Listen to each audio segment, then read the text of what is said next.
Look, I know Rob Edwards, and I can tell in his voice there that he's so fed up with being asked about Watford questions. A lot has happened since then, and he doesn't want his managerial career to be defined by what was such a short amount of time in that managerial career. However, going into a game against Watford, obviously from a journalist perspective, that's what people want to know, and I don't think it necessarily affected what he's gone on to do. It was maybe something that needed to happen to him, but this is still a very different Watford side than the one he left 3 years ago, Perry. Yeah, very much so, and I must admit, Faye, I'd forgot, most of the Watford fans probably forgot that he was here, because even for the Pozzos, that was short term, wasn't it? Like 11 games, he won 3, drew 5, lost 3, so he would say that he didn't have a chance, to implement his own ideas, and he said there, that he's learned from it and he's moved on, and that won't define his career, Faye. We all know obviously what he did for Luton, which was unbelievable, and he's actually taken all of that knowledge and now he's implemented it, obviously being at Middlesbrough. So I think he's probably more of a calmer manager now, and I think he probably believes in himself a little bit more. The experience that he had at Luton with the highs and the lows there, obviously he's learned from that. And one thing that I did notice, and he said so himself, when they were 1-0 down against Wrexham at half-time, he said in his managerial career he'd never made 4 substitutions at half-time, and it's exactly what he did, and he managed to turn the game around. They drew 1-1, so he's learning as he's going along. Yeah, and this is experience, isn't it, for sure, and I don't think he likes doing that because he's such a good man manager, but sometimes if you know that your side is struggling, you have to do that. But what has he added to this Middlesbrough team? We spoke at half-time in the Leicester-Blackburn game about the foundations that Michael Carrick had built and how close this Middlesbrough side had been to doing something special in the Championship. What has Rob Edwards and his team added? I think a little bit of calmness, a little bit of belief, and there's a player as well that, when you get games and you think, I can't wait for games to be brilliant, but there's individual players you want to watch, and Hayden Hackney is one of those players, and I think he's given the players the scope that they can go and express themselves and not be afraid of making mistakes, and Hayden Hackney is one of those players. He's very easy on the eye. I call him like the street footballer. He's got a lot of imagination, he's got a lot of talent, and even if he gives the ball away or he drops his shoulder and he gets tackled, you can tell that he'll go and do it again, and he'll do it again. He doesn't hide. So I think the morale of Middlesbrough fans was raised by the fact that he stayed. Yeah. Because I know Ipswich were very keen on getting him away from Teesside, but he stayed, and I think that means a lot to supporters, and he'll have fed off that too, I'm sure. Yeah, without a doubt. What do you make of the decision to go to a 3-5-2 today? That's a guess, by the way, but it's a guess. I think you're right with it. I've looked at the personnel, I've gone through it myself, and I've looked at various other companies that cover Middlesbrough on a regular basis, and they also think 3-5-2. But clearly, he's trying to get Brown, Hackney and Morris into the same team to see what they can do. Yeah, in that midfield area, obviously. It'd be interesting to see with those three if Hayden Hackney is the furthest forward, or normally he's almost holding with the two. Almost certainly. He gets a lot of sort of free reign where he can pop up in the inside left position, inside right position.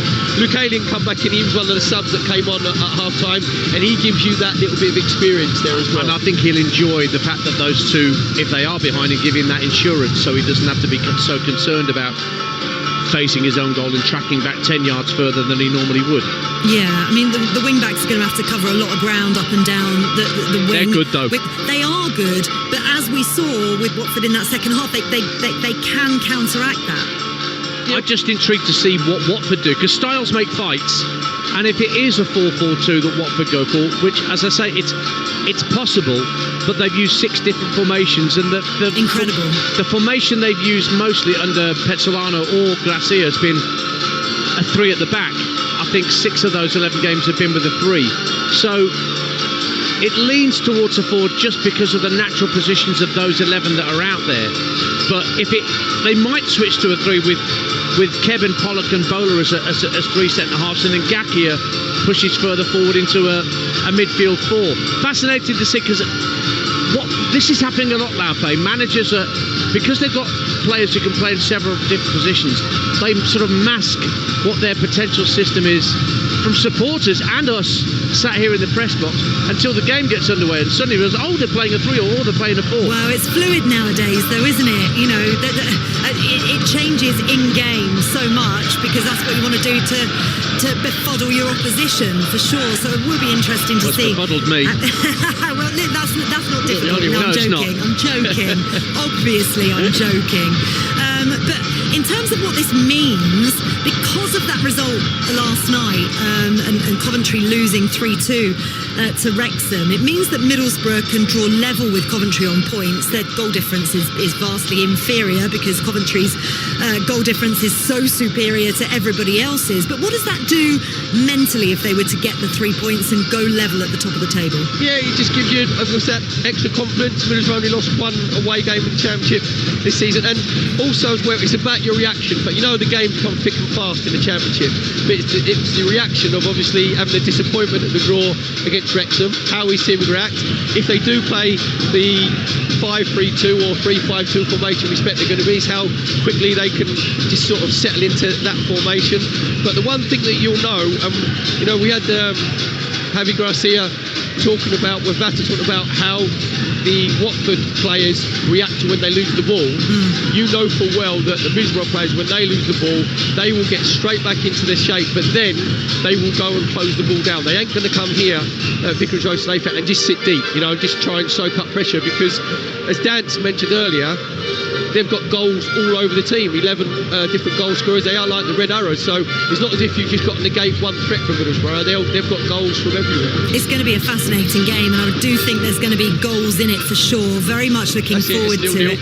Yeah, I know, sorry. Hey, listen, I predicted 0-0 earlier, don't worry. And that didn't happen. So, you know, my predictions are always terrible, so hopefully I'm wrong. And actually, we've got so many games and live football across the schedule for you, as always, on the Talksport network this weekend. And over the season, actually, 500 games we're bringing you this season. Right now, Game Day Live is on over on Talksport. Adrian Durham's taking you around the grounds in the Premier League, the EFL and the FA Cup first round. Speaking of the FA Cup first round, after this game at 5:15, it's Brackley Town against Notts County. Live commentary of that here on Talksport 2. And then over on Talksport at 8 o'clock, Liverpool against Aston Villa in the Premier League. While that is all going on in boxing, Joshua Buatsi faces Zach Parker at the Co-op Arena in Manchester. Live on Talksport at 10 p.m. The undercard, though, is on Talksport 2 at 7:30 after the conclusion of Brackley Town against Notts County. So much live sport, but here at Vicarage Road, live and exclusive EFL Championship football is on your home of the EFL Talksport 2. Watford are taking on Middlesbrough. Sit back and enjoy in the company of Perry Groves and Ian Danton. Thank you, Faye, and a very good afternoon to you, wherever and however you're listening to Talksport 2, your home of the EFL. Well, this place was Rob Edwards' home very briefly, 3 seasons ago, but as with so many Watford managers, his tenure here was short-lived. 11 games and just 3 wins at the start of the 22-23 campaign was not good enough for the Pozzo family. He had the last laugh, though, moving up the M1 to Luton and earning promotion to the Premier League. Now, Edwards is trying to repeat that feat with his visiting Middlesbrough side today at the Vic. Second in the table and just 1 defeat all season makes for the sort of start that the owners here would most definitely take. Javi Gracia knows the drill all too well here at Watford, back for a second spell in charge after Paolo Pezzolano lasted 1 game less than Edwards did this season. They did beat West Brom here in Gracia's first home game of this second spell, and the Hornets' home form is pretty good, 4 wins from 6 in front of their own. They did lose 3-1 at leaders Coventry last weekend live on Talksport 2, and James Abankwa's red card at the CBS has forced Gracia into at least 1 change today. He's made 3 in all. Pollock has come in for the suspended Abankwa. Cipriano and Kurangord also recalled at the expense of Sissoko and Kayembe. As for the Teessiders, they snatched a point late on at home to Wrexham a week ago to leave them 3 points behind the leaders Coventry at the start of play.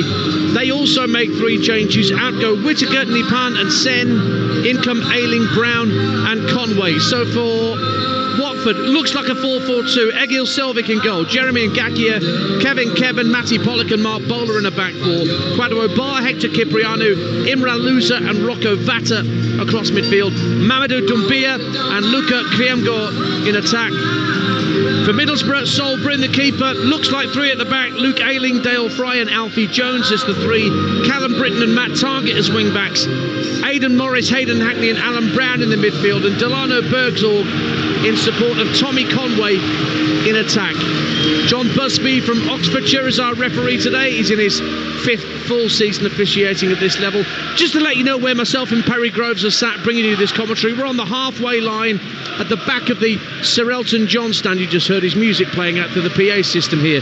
The dugouts and the tunnel right directly beneath us. We've got the Rookery end to our left, packed with home fans. The Vicarage Road to our right, where the travelling Teessiders are today, and opposite us the Graham Taylor stand that completes this impressively renovated stadium. Can Javi Gracia restore this Watford team as impressively in his second spell as manager, I wonder, Perry Groves? Well, he knows what the situation is at the club, Dance, doesn't he? He knows how to deal with Watford. He knows about the carnage that goes on off the pitch. He's got to make sure that his team is settled on it. I'm just looking at Middlesbrough, Dance. Guru, you've got it right again. It is a back five, obviously with Ayling, Jones and Fry as the centre halves, Britton and Targett as the wing backs, with Morris, Hackney and Brown as the midfield three. I get things right sometimes. Watford in their traditional yellow and red shirt, shorts and socks. Middlesbrough in their change strip today of white and green.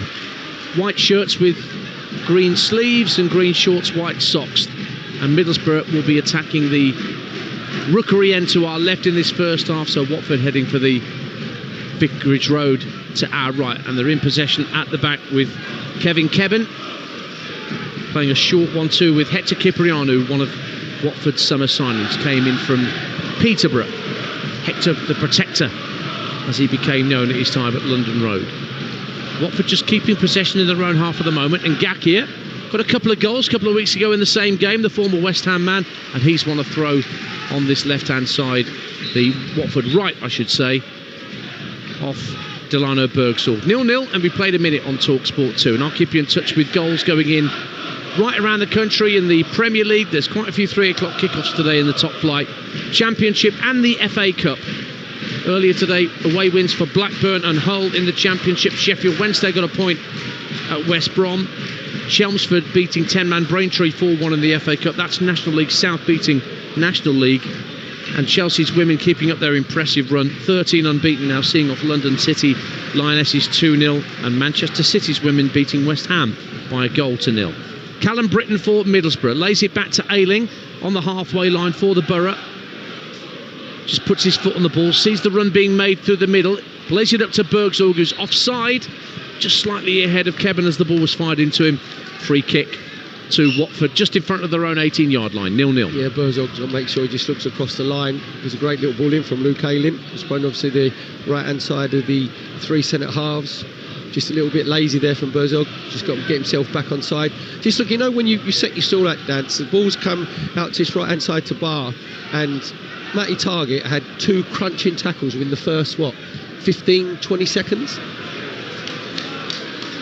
Yeah, he put himself about nice and early. The loanee from Newcastle United. Already Hibernian are wandering up on Livingston in Scotland this afternoon. Jamie McGrath with the opener for the Highbees, and goals going in the FA Cup, but we'll get back to those in a minute, because here comes Imran Louza, the Watford skipper, just darting through midfield, plays it to his right for Ngakia, steps inside Conway, he's back inside his own half, protecting things. Worked out to Imran Louza again, just in front of our commentary position on halfway. Now he jogs in from this near touchline, the right-hand side, clips it across to Pollock, further across to the far left-hand side, but it's given away. And Hayden Hackney drives forward down the Middlesbrough right. Bergsorg in field, so too is Conway. It won't make its way through to Conway because of Pollock's sliding challenge, 0-0. Well, it was a really good opportunity there for Middlesbrough on the counter-attack. Hayden Hackney's normally better than that when he's in possession. Just tried to square it into Conway, who was unmarked in that inside left position. In the end, he didn't put enough on the pass. Easy got cut out by Watford, and enabled him to recycle the ball with Louza. Louza's the one who's got that sort of free roll, Dance, and he's one sort of the playmaker with the the conductor with the baton, just trying to get the Watford passing moves going. In the Championship, QPR 0, Ipswich 1. George Hurst on 2 minutes. And in the FA Cup, Oldham lead Northampton through Mickey Mellon. Cheltenham Town lead Bradford early on through Isaac Hutchinson. Exeter lead at FC Halifax Town. Danny Andrew for the Grecians. And Burton Albion 1-0 up at home to St Albans City. Talksport 2. 4 minutes gone in the Championship here at Vicarage Road. Watford 0, Middlesbrough 0. And Callum Britton, bought from Blackburn in the summer, lays it back to the 3 Middlesbrough centre-halves. Jones works it out to the left-hand side, and Target, who's trying to release Bergzorg, who's got away from Kevin down the left-hand side, trying to stretch his legs. Now cuts in field, Bergzorg, to the left-hand corner of the area, has to lay it off to Morris. Morris plays it right across to the far side of the area. Britton across the face of goal, and Conway tries to turn it in. Brilliant challenge from Pollock. Turns it behind for the first corner of the game that's gone to Middlesbrough at the Rookery end. Really good play. Best move of the game so far. Target just picking up the left back position, just eased it down that left-hand touchline to Bergzorg, who said there, Dan, got away from Kevin. Did really well. Couple little foot overs. In the end, it made his way out to Conway on that right-hand side. Tried to get his cross across the 6-yard box. In the end, it was good defending from Watford at near post. Corner for Middlesbrough over on their right-hand side. Matt Target has gone across to place the ball down where the Graham Taylor meets the Rookery end. Hayden Hackney's jogged out for a short corner, so he's being watched by Vatter and also by Barr, but Barr's now gone back into the area. Target will send this in to the near post. Up go the heads, and it's headed almost over his own crossbar, just away from danger by Mamadou Doumbia back defending. So it's another corner to Middlesbrough, this time on the near side to us, where the Elton John stand meets the Rookery end, 0-0. Yeah, it was a decent delivery from Matt Target, in swinging with his left foot. Doumbia did his job. You see, Watford got 2 zonal along that 6-yard box. Doumbia, the first one at near post, he made sure he got the first connection. So Target's had that little jog across right away to the left-hand side. Yeah. He'll take the corner, out swinging with his left foot. Hackney's still there for a short corner option, but it looks like he's not going to use him. Indeed, he's not. So around the penalty spot, over the heads, it flicks off the head of Alfie Jones. Britton keeps it in play on the far side of the field, but he's being hassled and harried by Kwadwo Barr. Does really well, does Barr. Hits it all the way up to halfway, headed on by Vatter, but plenty of white and green Middlesbrough shirts back to defend. Rotherham leads Swindon by a 1-0 in the FA Cup. That's League 1 against League 2. Sam Nombi. Stoke are 1-up on Bristol City in the Championship. Divine Mabama and Macclesfield in the FA Cup of the National League North are 1-0 up on AFC Tottenham National League South. Do you want my inane stat of the day? Always got one, haven't you? Stoke City goalkeeper Victor Johansson has an 81.8% save percentage in the Championship this season, the best rate of any goalkeeper with 10+ shots. That's why he's getting caps for Sweden. Mansfield 1, Harrogate 0 in the FA Cup. Regan Hendry for the Stags. 0-0 here at Vicarage Road. Watford in possession down the left-hand side of their midfield. It's chipped into the area, looking for the run of Doumbia. Brings it down superbly out the sky, but then he ran into the challenge of Alfie Jones, who got it downfield, but it was intercepted by Cipriano, and he cleverly wins a throw off Tommy Conway. So Watford keep the ball inside the Middlesbrough half. 7 gone, 0-0. Yeah, nice little run from Doumbia, just from the middle out to that inside left position. And said Dance took it really down really well with his top of his left foot, but to be fair to Jones, he tracked the run out, got his block in. Just looking at Middlesbrough, obviously they go into that 5-3-2 shape, but when they're out of position, Dance, I quite like the fact that, you know, a lot of teams, when they bring everybody back behind the ball, Middlesbrough leave Bergzorg up front, and then Conway just drops in a little bit behind him. So then, if Middlesbrough get possession, then they've got a target. You know, they can play off someone up front. Whereas a lot of teams just bring everybody back behind the ball. They clear the ball, and then it comes straight back at them again. Long ball downfield from Pollock. Doesn't find a red and yellow Watford shirt. It's retrieved by Dale Fry, the Middlesbrough captain, without too much trial and tribulation. Ayling, terrific signing from Leeds United. Really all-purpose for Middlesbrough, playing on the right of 3 centre-halves today. Hits a diagonal ball, seeking that Matt Target, but it's intercepted by Ngakia. Plays it up to Loser just shy of the halfway line. He turns, he's under pressure from Aidan Morris. He's helped up by Cipriano. Referee waste play on, even though Cipriano was caught, because Watford are trying to get Barr away down this right-hand side. Fry turns and hooks it clear, but only as far as halfway, where Cipriano cushioned it down for Ngakia. Tried to work it up to Barr at the edge of the area, but again, Middlesbrough get possession back. Hackney tries to flick it onto halfway for Conway. Only half cleared by Watford. Now Callum Britton can stretch his legs and get away down the right-hand side for the visitors. Holds his run up for the moment. Feeds it into Conway. Britton gets it back. Now he plays it across left, where it's picked up by Aidan Morris. Target in support, level with the 18-yarder. Lovely first-time ball down the left-hand side of the area. Gets it back from Britton and tried to lay it across to Bergsorg, but it was comfortably intercepted by Barr. And this clearance bounces off Alfie Jones, and Watford get possession, and Loser tried to play a ball with the outside of his foot for Bowler, but got it wrong, and Ayling now striding forward for Middlesbrough as they counter. Conway down the right hand side of the area. Good challenge. Matty Pollock stood his ground, stuck his foot in and won it back for the host. 0-0. Yeah, he said there, Dance, Pollock just had to make sure he kept his eye on the ball. Ayling was trying to get past him, but do you see how fluid are Middlesbrough in possession? Because Britton started with the ball out in obviously the right wing back position, put his ball across here to Matt Target, then he ended up in the inside left position where he's tried to do a little Cruyff flick and get Matt Target back in. So it's not rigid at all from Middlesbrough. And I think they just, at the minute, Dance, they just look a bit more fluid in their passing. You know, they just got better sort of passing patterns, whereas Watford are giving the ball away very cheaply. 0-0 here. A couple of goals for you in the FA Cup. Cambridge United lead Chester FC by goals to 0. Killian Kouassi for Cambridge, and Boreham Wood on this extraordinary unbeaten run in the National League. 1-0 up on League 2 Crawley Town. Matt Rush for Boreham Wood. And we've got FA Cup action straight after this. Coventry will be off to not too far from Silverstone. Brackley Town against Notts County is our FA Cup first round commentary at 5:30. Mike McCarthy and Charlie Austin, your commentary team, with the FA Cup first round in full swing this afternoon. No goals in the Premier League that I can bring you as yet from the 3 o'clock kickoffs. Games at Brighton, Burnley, Palace, Fulham and Forest. In fact, as I say that, Fulham take the lead against Wolves. Ryan Sessegnon makes it Fulham 1, Wolves 0. 4 straight Premier League defeats for Fulham, but they just edged past Wickham in the week.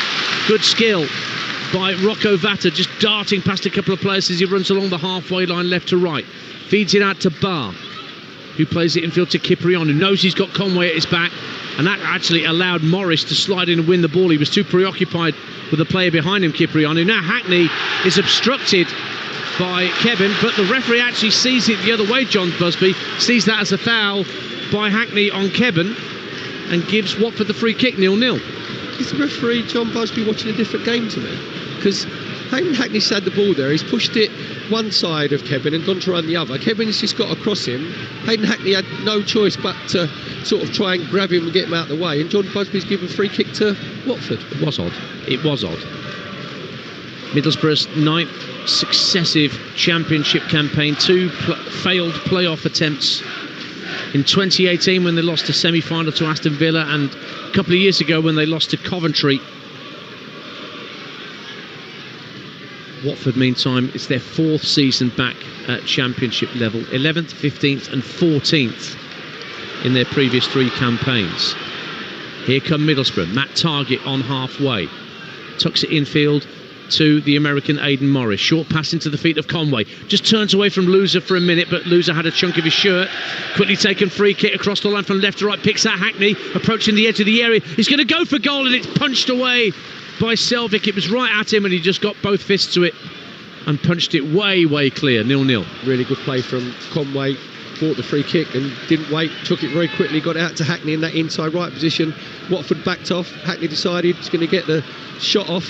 Actually hit it straight down the barrel of Selvik. I think he could have caught it down, to be honest. It was right at him, wasn't it? Round about chest height, and he's done what the modern day goalkeeper tends to do now, is just get like a 2-fisted punch to it and punched it away.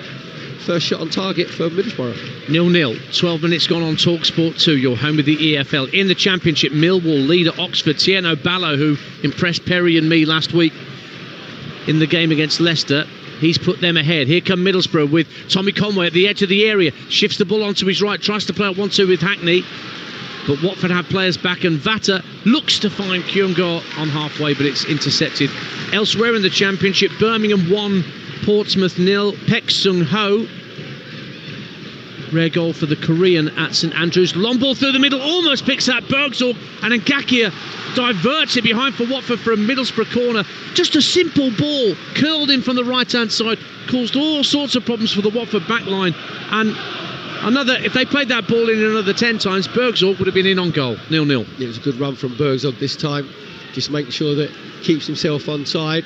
Just helped him from Hayden Hackney, who's just trying to, get himself more involved in the game, be more influential. I said, Dance, it's just Middlesbrough just look more assured, don't they, in possession? They've just got better patterns. They've got better relationships with their teammates. The ball's gone out for a corner for Middlesbrough over on their right-hand side. Where the Graham Taylor stand meets the Rookery end on the far side of the field from us. Target swings you right into the near post. One-fisted punch clear from Selvik, the keeper, and it drops for Morris, who just elects to hook it all the way back to his keeper, Sol Bryn, the Middlesbrough keeper, in the midway point of his own half. That was like a Fabio Wardley left hook, wasn't it, there from Selvik, the goalkeeper? It was. Got live boxing for you tonight on the Talksport network from the Co-op Live in Manchester. Joshua Batty against Zach Parker for the British light heavyweight title. And in this contest, it's Middlesbrough who are landing more blows, you would say, in these opening 14 minutes. You can hear the concern amongst the Watford support, but now the Hornets come out on a counter-attack, and Quadro Barr's got loads of green grass to gallop into. Only Curran got up with him at the moment. Barr gets into the area, pulls it across the face of goal, and brilliantly tucked away by Imran Louza. And Watford lead on the quarter hour when they've been under pressure, but suddenly they break. Quadro Barr's pull back to around about 15 yards was right on the left peg of Imran Louza, and he did not disappoint with his finish. And Watford lead at Vicarage Road. Watford 1, Middlesbrough 0. Dance, every loser wins. Brilliant play from Watford down their right-hand side on the counter-attack. Barr picks the ball up, then Middlesbrough back off. He gets himself in the 18-yard box. Then you're thinking, can you pick the right pass out? He sees Louza who's coming in that left-hand channel. He just puts the ball along the floor. Louza lets it go across his body from just around about the penalty spot with his left foot. He side foots it past Bryn, gives him absolutely no chance of the Middlesbrough goal. Brilliantly crafted goal from Watford. That was their best move of the game so far, and they've been clinical, Dance. Brilliant finish from Louza. That's his 5th goal of the season, Imran Louza, the Watford captain. And so Middlesbrough, having had the lion's share of it in this opening quarter hour, find themselves behind as they bid to try and get level with Coventry City at the top of the Championship. Goals elsewhere in the Premier League. Brighton lead Leeds by a goal to 0. Danny Welbeck again for Brighton. England call-up maybe. And Arsenal lead at Burnley. Victor Gyökeres putting Arsenal ahead at Turf. Is he all that overrated, Gyökeres? Oh, honestly, don't listen to anybody who comes out with that sort of nonsense. Newport 0, Gillingham 1 in the FA Cup as well, by the way. And Fleetwood have also taken the lead in the FA Cup at home to Barnet. So 1-0 here to the Hornets. And Imran Louza, the captain, really cool finish. Just had to take it on the run. First time, very, very clinical finish. Dan, do you know what? It was a brilliant cross from Barr, because he's just obviously put it right along. It's a greasy surface because it's raining, so the ball just skipped along. And because of the pace of the cross, that made up Louza's mind, where he thinks, right, I'm going to let it roll across my body. I'll side foot it. So the pace of the cross, then it got good pace on his shot and give Bryn absolutely no chance. That was, to be honest, Dan, after like 60 minutes, that was probably the first bit of quality that we've seen from Watford in possession, and they've finished the move off brilliantly. Now, as you heard from Perry earlier during our build-up, Watford have not kept a clean sheet all season. The only championship side yet to do. To do that today, then it's back-to-back home wins. But here come Middlesbrough trying to counter. It's Matt Target, left-hand corner of the area. Finds Aidan Morris, pushes infield. Barr tries to slide in for a challenge, but can't make it. So it's tucked out to Callum Britton on the right-hand side for Middlesbrough. Now back potentially for Ayling to put the ball into the box. Good cross. Target is stayed up for the header, but couldn't get purchase on the header. It was well defended by Jeremy Ngakia. 1-0 to Watford. Again, it just shows you when they're in possession, Rob Edwards wants his full-backs to push on. Then there's Matt Target basically playing as the second striker there. Just a little loop cross in from Luke Ayling. See, Target couldn't quite get his head on it. Now Luke Ayling will run from the right-sided centre-half position over to this left wing, because have a guess what, Dance? Another team has somebody with a long throw-in. Well, wouldn't you know Who would have thought it? Wouldn't you know it? It is Luke Ayling, who's just leaning against the advertising hoardings Not much room for him to get a run-up on this near side for Middlesbrough. He's thrown it short in the end. It's Morris who will tease the ball into the box. Up go the heads. Headed away by Kieran Gar. Hooked back into the area by Hackney. Or at least attempted to hook it back into the area, but it bounces outside the 18-yard line, and Barr clears under pressure from Britton, who caught him late, and that's been given as a free kick to Watford, who lead by a goal to nil with 19 minutes gone. Blackpool lead in the FA Cup against Scunthorpe. Ashley Fletcher puts the Seasiders ahead. Good FA Cup tie-up at Macclesfield. 2-2 between Macclesfield and AFC Tottenham. That's National League North against National League South. You know, we said who'd have thought it long throw, and obviously Lukanen threw a dummy at us because he took it short and gave it to Target. If you was the two Middlesbrough centre-half, Jones and Fry, who'd run all the way up while risking the back to get themselves in the 18-yard box, you'd be saying to them, right, if we're coming up, make sure you throw it in. I don't mind you mixing it up after you've had 2 or 3 long throws. Don't do the first one. Get the first long throw in so we can test them.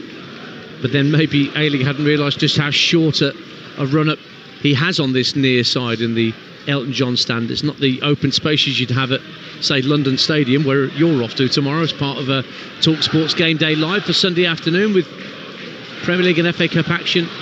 Here come Watford forward again, and Bowler down the left-hand side of the area was caught as he let the shot go, but he'd long since let the shot go before the keeper caught him. Bowler stayed down. John Busby's not interested in giving a penalty, but suddenly Mark Bowler was another simple ball downfield. Perry Groves saw Watford in behind Middlesbrough. Yeah, it was a really good run from Bowler, obviously playing in the left back position, just ran from deep in that inside left channel, so just helped in behind Britton. Then Brink comes out. You know, if Luke Bowler's a little bit clever there, Dan, if he just decides he's going to like nick it, he gets a penalty. But because he's got such a boot on it basically, and it's gone high up into the stand, referee John Busby hasn't got a decision to make. He can be a little bit cuter there. In the FA Cup, AFC Wimbledon 0, Gateshead 1. The National League side ahead at League 1, AFC Wimbledon, and Wealdstone leads Southend in the Cup by a goal to 0. And a throw in to Middlesbrough. We've played 21 minutes on Talksport 2. Watford leading Middlesbrough by a goal to 0, courtesy of their captain Imran Louza. Middlesbrough in possession just over the halfway line, down beneath us with Matt Target, but good tigerish work from Jeremy Ngakia. That's the applause you can hear around us as Ngakia stepped in and won the ball back for the Hornets. Louza, the goal scorer, right at the edge of his own penalty area, helping out his centre-halves. And now Ngakia just drives a long ball downfield. Doumbia tried to keep hold of it, just snaked away from him and out of play. QPR equalise in the Championship at home to Ipswich Town. Roman Burrell with the equaliser at Loftus Road.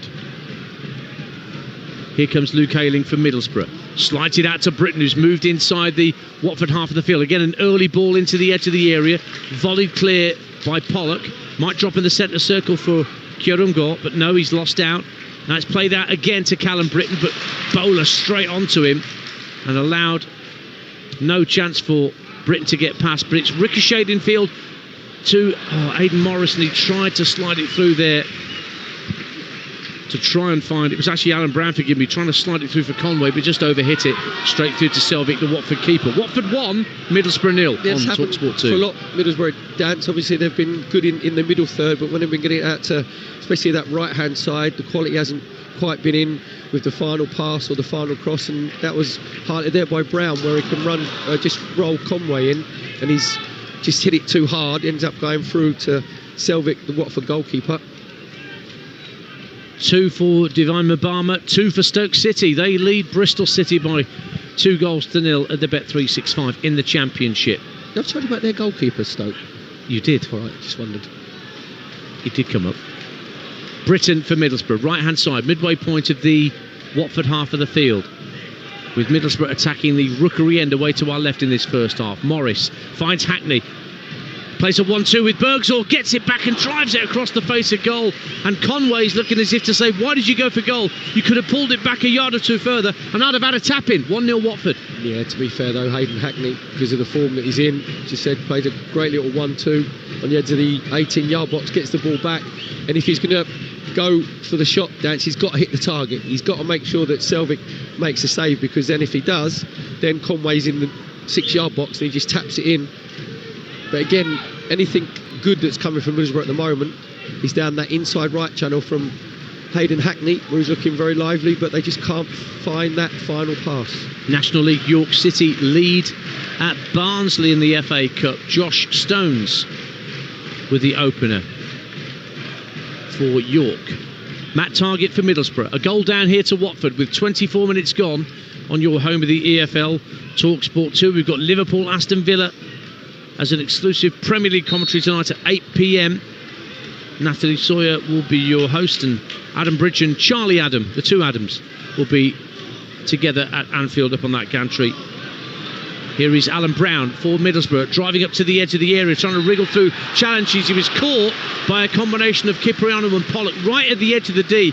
What a position this is for Middlesbrough with a set piece. They're a goal down, 24 minutes gone here at Vicarage Road. Yeah, it's good play from Brown, just picking the ball up, just trying to drive in between Pollock and Cipriano. In the end, as the ball just ran away, the referee, John Busby, decided obviously there was a sandwich there where he couldn't get through. So he said it's a dangerous position for Middlesbrough in their inside left position. Sheffield United 0, Derby County 1. Carlton Morris with his 6th of the season, putting the Rams ahead at Bramall Lane. So this free kick is good 25 to 30 yards out from goal. It's to the left of centre. Hackney and Targett are standing over it. If Targett's taking it, he might be going for goal, I'm not sure. It's close enough to have a strike on target. Selvik has stood about a yard and a half off his goal line.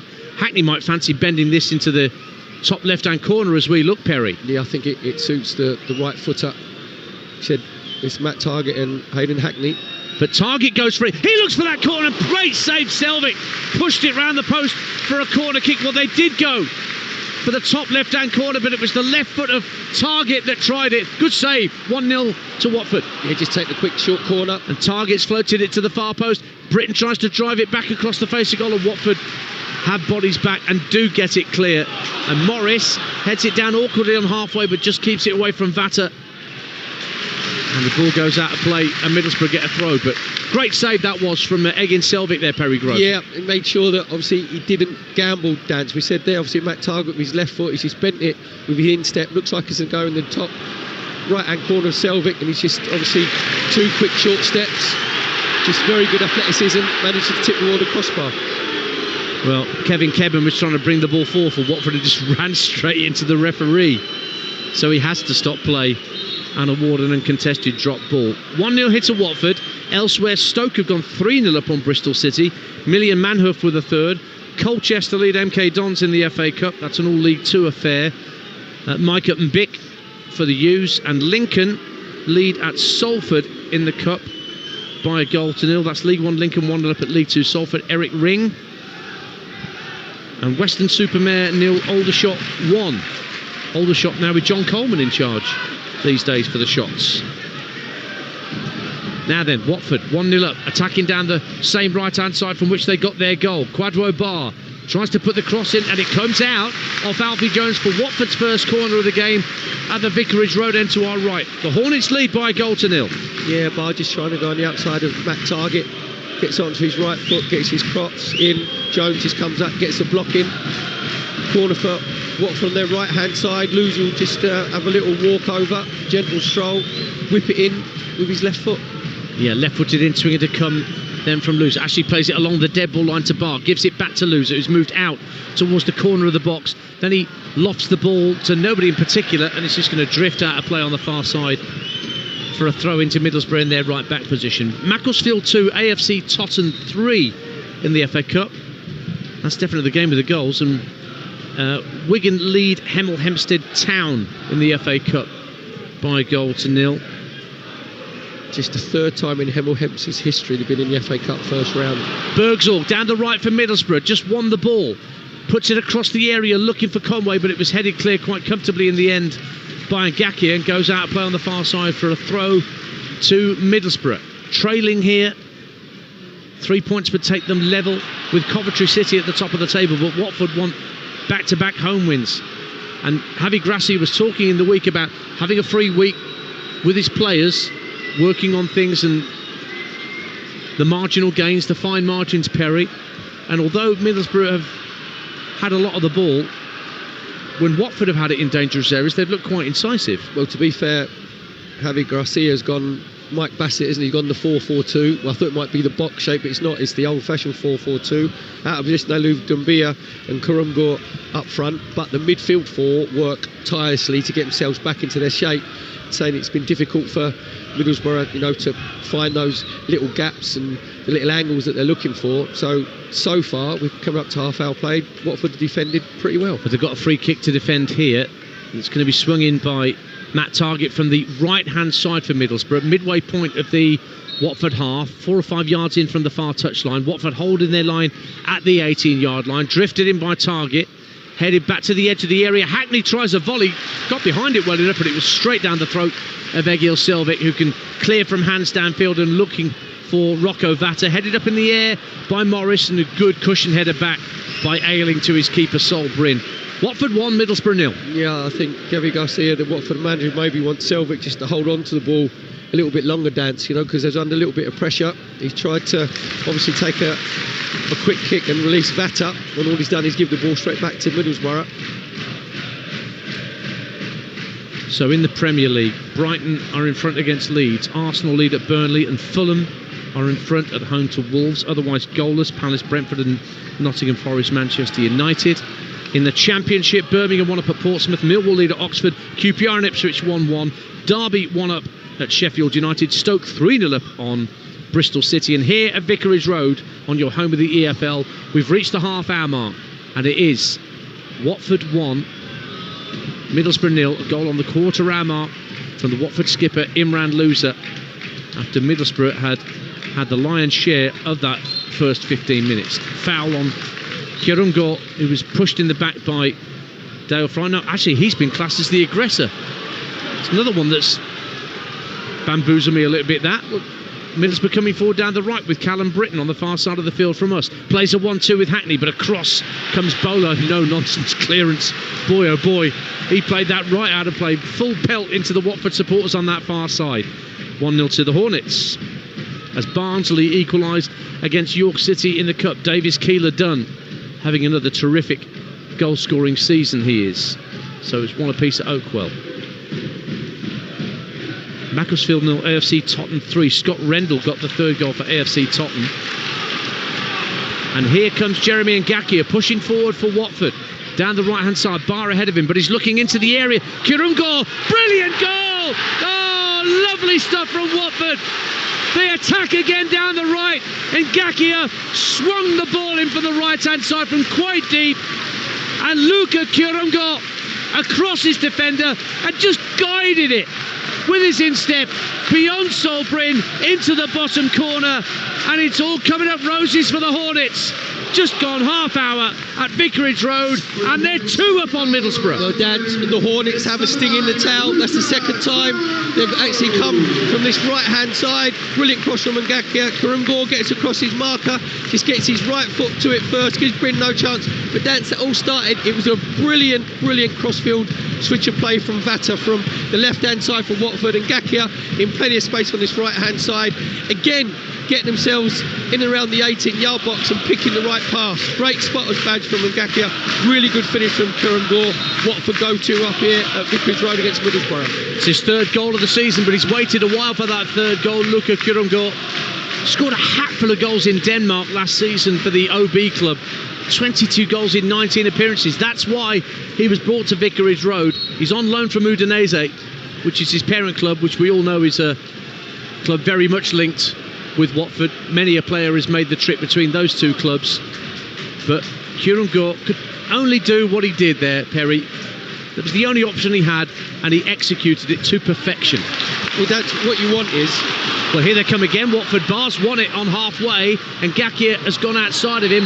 Oh, that's a heavy challenge from Kwadwo Bar, and he's going to get a yellow card for that challenge. Went in very, very hard on the Middlesbrough defender. He'd lost possession, and in trying to retrieve possession, went in too strongly. He's gone across to the Middlesbrough player to apologise for the challenge. He's got a yellow card out of it. I think it was Dale Fry he caught, wasn't it? Or was it Alan Brown? I can't see. Yeah, I think it was Alan Brown. He just overran it. And to be fair, he's fairly lucky, Bar, because as he slid in, he just made sure at the last moment that obviously his studs were showing. He just pointed his foot down, you know, where he didn't have his 6 studs showing. To be fair to John Busby, the referee, he's probably got that one just about right.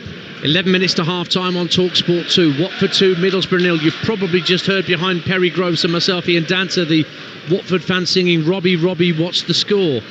To Rob Edwards, who, for a very brief time, blinking you'd have missed it, was Watford manager 3 seasons ago. Middlesbrough got work to do here. Coventry lost last night at the top of the shop in a thrilling game at Wrexham. Middlesbrough 2-0 down here to a resurgent Watford. Ebbsfleet lead at Grimsby in the FA Cup. Charlie Seaman for Ebbsfleet. As Britton tries to get down the right-hand side of the area. Superb sliding challenge from Mark Bowler. Then he's helped out by Rocco Vata. Vata, though, is dispossessed. It's scrappy on the far side of the field, and Middlesbrough end up with a throw. Crystal Palace won Brentford 0 in the Premier League. No winning 3 for Palace, but Jean-Philippe Mateta puts them in front. Reading lead Carlisle by a goal to 0 in the FA Cup. Newport equalised against Gillingham in the same competition. Lawrence Shankland scored again for Hearts. They lead in Scotland against Dundee. What a season Heart of Midlothian are having. And Manchester United take the lead at the City Ground. Nottingham Forest 0. Manchester United 1. Casemiro. Ball up to the edge of the Watford area. Lose a heavy touch. Almost allowed Hackney to get on and get in on goal, but it was cleared away. Again, sliding challenge from Bowler as they tried to release Callum Britton down the right-hand side of the area for Middlesbrough. Watford clipping it up to halfway, but it won't make its way through properly to Currangor. Cambridge 2, Chester FC 0 in the FA Cup first round. Don't forget we've got Brackley Town against Notts County here live. Straight after this commentary, we'll be off to just off the A43 with Mike McCarthy, your commentator for that one between Brackley and Notts County in the FA Cup. Britton with a great swirling cross from the right, comes all the way through to Matt Targett, left-hand corner of the area at the Rookery end for Middlesbrough. Tries to put a cross in with his right, good block from Kwadwo Bar, and then Dumbia latches onto the loose ball, gets up to the halfway line. Currangor just to his left, who he feeds now. Bar has stayed forward, trying to stay on side as well. Currangor up against Ayling, down to the dead ball line, gets the cross in, headed away by Alfie Jones. It was a good ball in from the scorer of Watford's second goal, but now the game is stretched a little as Hackney tried to feed the ball through to Bergsorg, but a great interception from Matty Pollock on halfway as Watford stopped the counter-attack gaining any pace. 2-0 to the Hornets, and the home fans enjoying themselves, Perry Groves. Dan, I think they can see the home fans what Javi Garcia, the Watford manager, trying to implement. Sid said good link-up play there with Dumbia and Currangor. I think Currangor, when he got himself free on that left-hand side, he could have whipped it in first time because Barr was loitering around about the penalty spot. But we had the interview with Vata, didn't we, before the game, Dan, where he just said about, Watford being better out of possession. Yeah. And you could just tell that they have worked on their team shape midweek, get themselves back into that 4-4-2. The distances between the back four and the midfield are really good. And I like the fact as well with Watford that Currangor and Dumbia, when they're out of possession, they get their shape, but they don't drop too deep, so there's always an out ball. Middlesbrough 2-0 down, but coming forward again with Callum Britton. Another swirling cross for the right, only half cleared by Watford. Hackney finds Morris, and now Brown 30 yards out. Thought about a shot on goal for a moment, but then gives it back to Morris. Hackney just outside the box, lays it off to Luke Ayling, level with the 18-yard line. Deep swirling cross, that's going to go out on the full, is it? It is, before Targett managed to head it back across the face of goal. Colchester 1, MK Dons 1 in the FA Cup. Rishan Hepburn Murphy for the Dons. This will cheer you up more though. Burnley 0, Arsenal 2, Perry. Declan Rice with a second for the Gunners. I wonder if it's from a set piece. Well, if it's anything like those set pieces You're not allowed to against score Real from set Madrid. pieces, though, are you? Well, does that mean another? If it is, does that mean another mural for the set piece coach on the Hornsey Road? Nicholas Jauvert. Macclesfield 3, AFC Tottenham 3. What an FA Cup tie up in Mac. Daniel Elliott equalises for Macclesfield. Do you know what?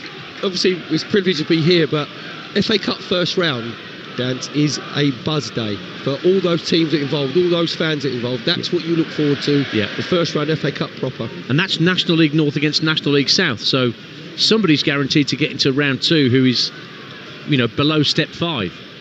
They say Chelmsford City won 4-1 earlier, didn't they, against Braintree? Braintree, yeah. Lyle Taylor got... Lyle Taylor, Taylor got a couple of goals. What a great signing that is for a club like Chelmsford. United. Slough 2, Altrincham 0 in the FA Cup. And Hearts have gone 2-0 up on Dundee. And Preston lead at Southampton. Ooh. Southampton 0, Preston 1, Lewis Dobbin. Penny for the thoughts of Will Still right now, with no win in 4 going into that one. Livingston 1, Hibs 1. Livingston equalised in Scotland. We've played 39 minutes here at Vicarage Road. Oh, Matty Pollock, given the hurry up by his goalkeeper, he didn't think he had anybody with him as he ran back towards his own penalty area, but Tommy Conway was coming right in at him. Watford managed to get it clear. Loser clips the ball right to left along the halfway line for Bowler to pick it up. He will lay it off to Cipriano, just inside the Middlesbrough half here. Just over 5 minutes to half time on Talksport 2. Watford 2-0 up here. A reminder they've not kept a clean sheet all season, but they can still concede 1 today and pick up all 3 points. Here is Kevin. Plays the ball into the feet of Cipriano. Oh, little touch off Conway. Might break for Bergsorg, but Kevin steps in again to retain possession for Watford. Floats it out to the right-hand side. Barr has got ahead of Target. Will keep it in play down by the corner flag. At the Vicarage Road end, he's got Target backpedaling Barr as he gets into the area, pulls it across the 6-yard line, and it was cleared away under pressure by Dale Fry, the Middlesbrough captain. Watford trying to keep it alive. Loser, quick feet at the edge of the D, trying to make room for a shot, gets the shot away. It's only half clear, but Middlesbrough should complete the clearance now with Ayling bringing it up towards the halfway line. Finds Conway, he lays it back for Target, and they're being hurried, as Perry Gross has been saying, into their first and second balls.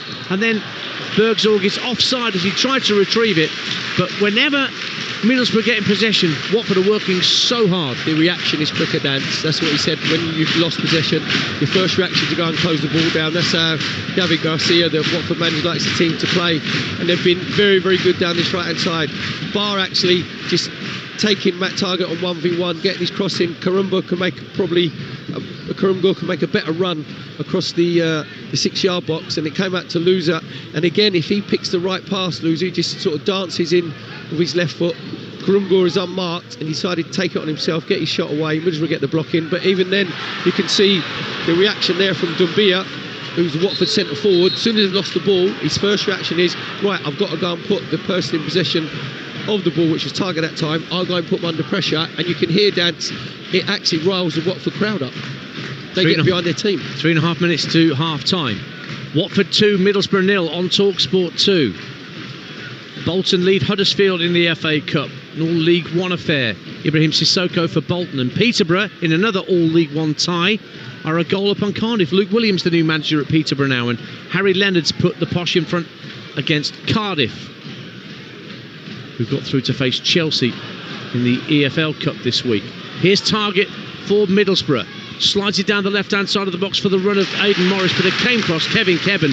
What a sliding challenge. And then Ngakia didn't give it up and just let it drift out of play for a corner, and he was caught in the act of winning it back in the corner flag by Matt Target. And there's Watford fans around us standing up and applauding that from both Kevin and Ngakia, not giving up at all for Watford. They lead 2-0. And after that opening 15 minutes where Middlesbrough looked pretty capable, Perry, what have you made of their performance since, in and around these 2 Watford goals? Well, they've been sort of huffing and puffing, Dance, haven't they? They were very good in possession for that first 15 minutes. They're moving the ball very quickly. Hayden Hackney was getting himself involved in that sort of inside right position. They're getting into Watford's final third, but the final pass wasn't particularly good.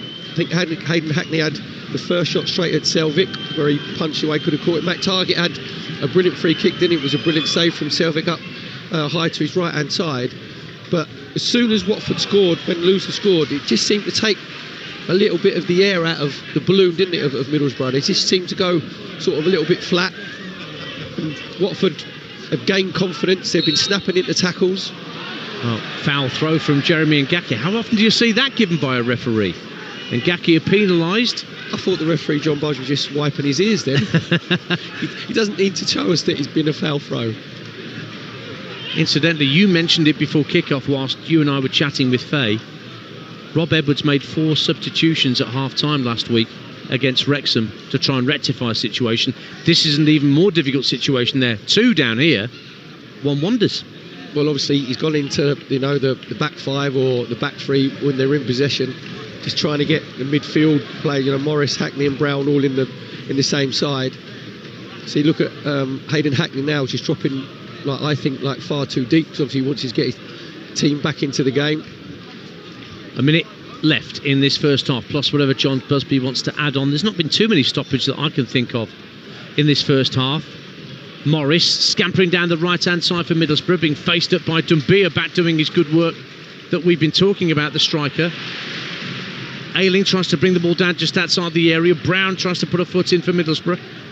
It's half-volleyed clear by Vatter, but drops in the centre circle for Alfie Jones for Middlesbrough. Plays it left to Targett. Conway's out on the left-hand side. Oh, he's caught late by Kevin there. It's going to be a yellow card for Kevin, so that's a second Watford player going into John Busby's notebook.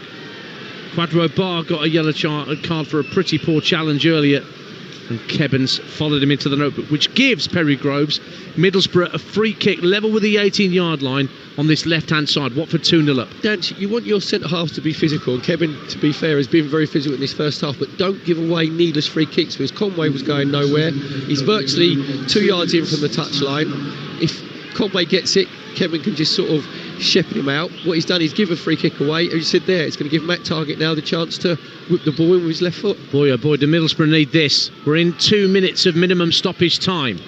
Middlesbrough are 2-0 down. And Matt Targett has the free kick almost level with the 18-yard line. 2 or 3 yards in from this near touchline, with them attacking the rookery end. Races his right arm. Now he delivers the free kick. Good delivery. Selvik punches clear pretty comfortably. There was nobody on top of him.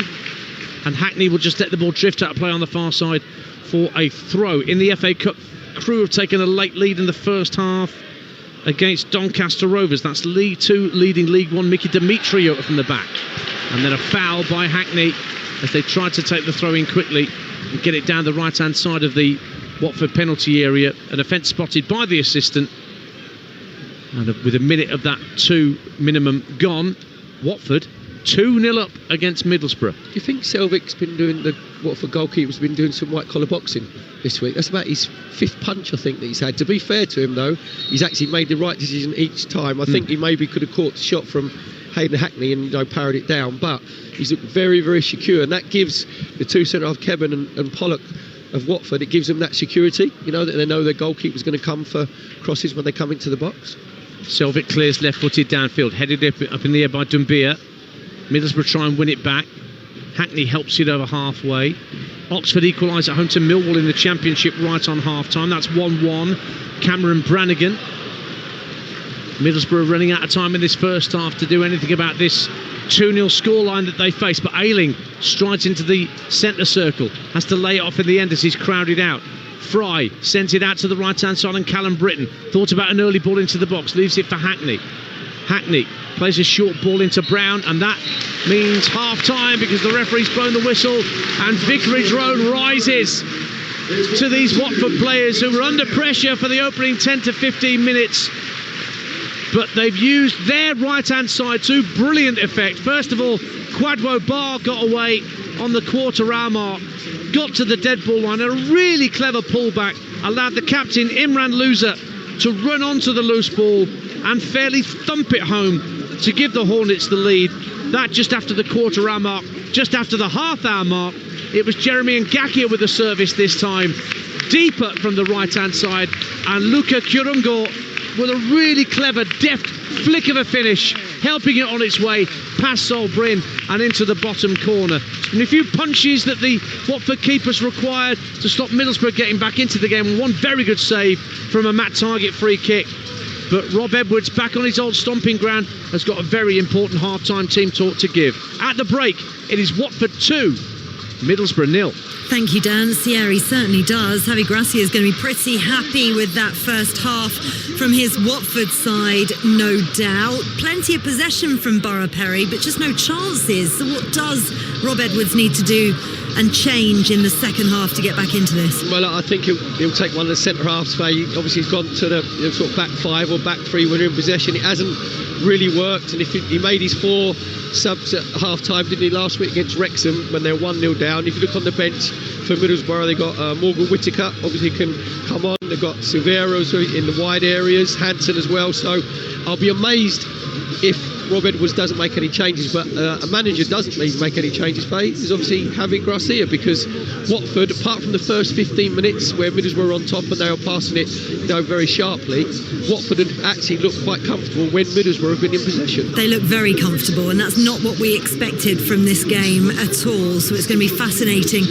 to see what changes, if any, are made at half-time, Perry. We'll be back with you very shortly, bringing you all the half-time latest scores shortly, but in the Premier League, a very happy Perry Groves actually, because Arsenal are 2-0 up against Burnley at half-time. Victor Gyökeres even, and Declan Rice on the score sheet. Brighton a goal to the good against Leeds. Danny Welbeck on the score sheet after 11 minutes. Jean-Philippe Mateta scored for Crystal Palace. They lead Brentford by 1-0.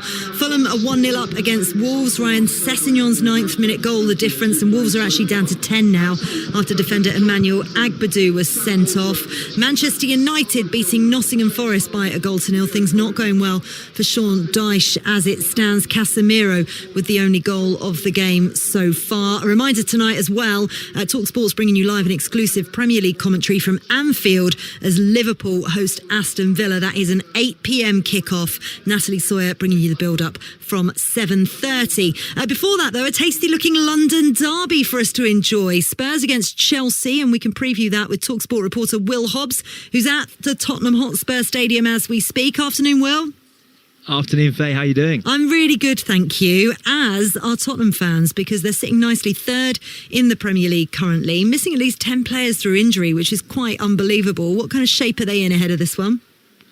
Well, yeah, they are in some good shape. They are third in the league, as you say, going into this one, Faye. But it's Chelsea, and famously, Tottenham never beat Chelsea. They've only won 12% against Chelsea in the Premier League era. They've won 1 in the last 13. You speak to Tottenham fans, they know it's going to take something historic. And the thing is, Faye, at home as well, they've won 3 of their last 18 home games. Their away record has been the best in the league going into today. Their home record, if the Premier League was just done on home games, they beat 17th. So there's so many different narratives here, and there's some similarities between the two teams this season. Both have scored a lot of goals. Both have scored 17 goals, which was top going into today in the league, but they share their goals around. Van der Ven for Spurs is their top scorer, Enzo Fernandez for Chelsea. Both forward lines are expensive but not very prolific so far. Both have some weaknesses, and Tottenham, I mean, historically in recent history you'd have Chelsea as the more physically robust defensive team, but that's Tottenham this season under Thomas Frank. They've been the better defence, and Chelsea are lacking that robustness in their defence. So it's going to be fascinating. Who knows? But what we do know is every single time these two teams play, there is drama, there is incident, and there are goals. Yeah, it's always feisty. I love this game usually, but possibly get a classic today. It could be interesting, particularly bearing in mind Chelsea are still reeling from that 2-1 home defeat to Sunderland last weekend. What has Enzo Maresca had to say? He's usually quite outspoken. He's definitely been outspoken this week, of course, because Liam Delap, who recently returned from injury, he was struck down in August. He came back in midweek to face Wolves, and it seems like he thought that match was a UFC match, because he could have been sent off around about 3 times. I mean, he pushed a player over, and then he landed that killer elbow 7 minutes later and was sent off. Enzo Maresca just said that was really, really stupid, very embarrassing, and we can't do that. We can't be doing this. And they've had 6 red cards in the last 9 games, Chelsea. One of them, of course, was Enzo Maresca, which I think most people would say was extremely harsh, given he was just celebrating You a can't goal. do it, though. But It's there against is- the laws. I mean, rules are rules and all of that. But if you can't celebrate, I mean, Jurgen Klopp did it. I'm not sure he got a red card when he did it against Everton all those years ago. I'm not so sure. But Enzo Maresca stressing, that discipline is going to be key if they're going to progress. João Pedro, of course, he's kind of taken sort of the load off João Pedro because he was signed without a great record of goal scoring for Brighton. He started up as number 9. Fancy football players all picked him, and he was scoring early on in the season. He's without a goal in 8 games, and Enzo Maresca just taking some pressure off, saying he's not going to get us 20 goals a game. And to be fair, if you look across the league, it's not the number 9s other than Erling Haaland. It's not the number 9s who have all the onus on them to score the goals. It's often the centre backs. It's often those big long throws. It's the modern game, Will. That is exactly. So, Enzo Maresca not putting pressure on one man, and without Cole Palmer, could we see Esteban, the impressive 18-year-old, come in? Because he's the one who can provide that ingenuity, that spark, that game-breaking effect that other players in the Chelsea team probably can't. Yeah, without a doubt, he's a delight to watch live. Enjoy that if he does start. That would be brilliant. And of course, Will Hobbs is going to have updates on Tottenham against Chelsea during the game day. Phone in on Talksport. It's from 5:30. You can get your calls in to Jamie O'Hara and Rory Jennings on 03717 223344 to have your say on all of today's action. Next here on Talksport 2, though, second half between Watford and Middlesbrough is coming up, and I'll also bring you all the halftime classifieds from the Premier League, the EFL, and the first round of the FA Cup. Talksport 2, official broadcast partner of the EFL. Switching to Vodafone full fibre broadband is now as easy as pie. Ooh, freshly baked. It's a walk in the park. Hello, little fella. It's like taking candy from a baby. Come on, as if I'd do that. With One Touch Switch, it's easy. We sort everything out for you. We even contact your current provider. Plus, we'll help towards leaving fees. Switch today to full fibre broadband with Vodafone. Up to £200 credit to cover leaving fees. More information and terms at vodafone.co.uk/broadband. Down Cemetery Road is now streaming on Apple TV+. Big bang, 2 bodies and a disappeared child. From the executive producers of Slow Horses That house is deliberately blown up, and I think they're trying to cover it up. comes the next great thriller you won't want to miss. Wipe your nose, buy you a stiff drink. It's 10 in the morning, Zoe. You're very prim for an outlaw. Starring Academy Award winner Emma Thompson and Golden Globe winner Ruth Wilson. Down Cemetery Road, now streaming on Apple TV+. Subscription required. Take advantage of the Kia Electric Car Allowance to drive the Kia EV3, this year's UK and World Car of the Year, or the new EV4, the Times Electric Car of the Year 2025, with a range of up to 388 miles. Get up to £3,750 towards your PCP finance deposit contribution and 3.9% APR representative until the 16th of December. Search the Kia Electric Car Allowance today. Kia. Movement that inspires. Range based on test conditions and may vary. T's and C's apply. Kia Finance. Business healthcare sounds pricey. At Benenden Health, it's less than £16 per employee per month, which Will go up when people use it. Actually, no. We don't do price hikes each time our services are used. Just Medical questionnaires for everyone. No. And it's quick and easy to join. Sounds great. I'm in. Benenden Health. Healthcare done different.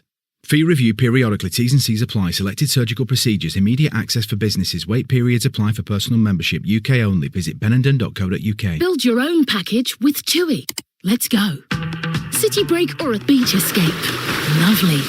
Fly from your local airport. Taxi's here. Handy. Any day of the week. Ideal.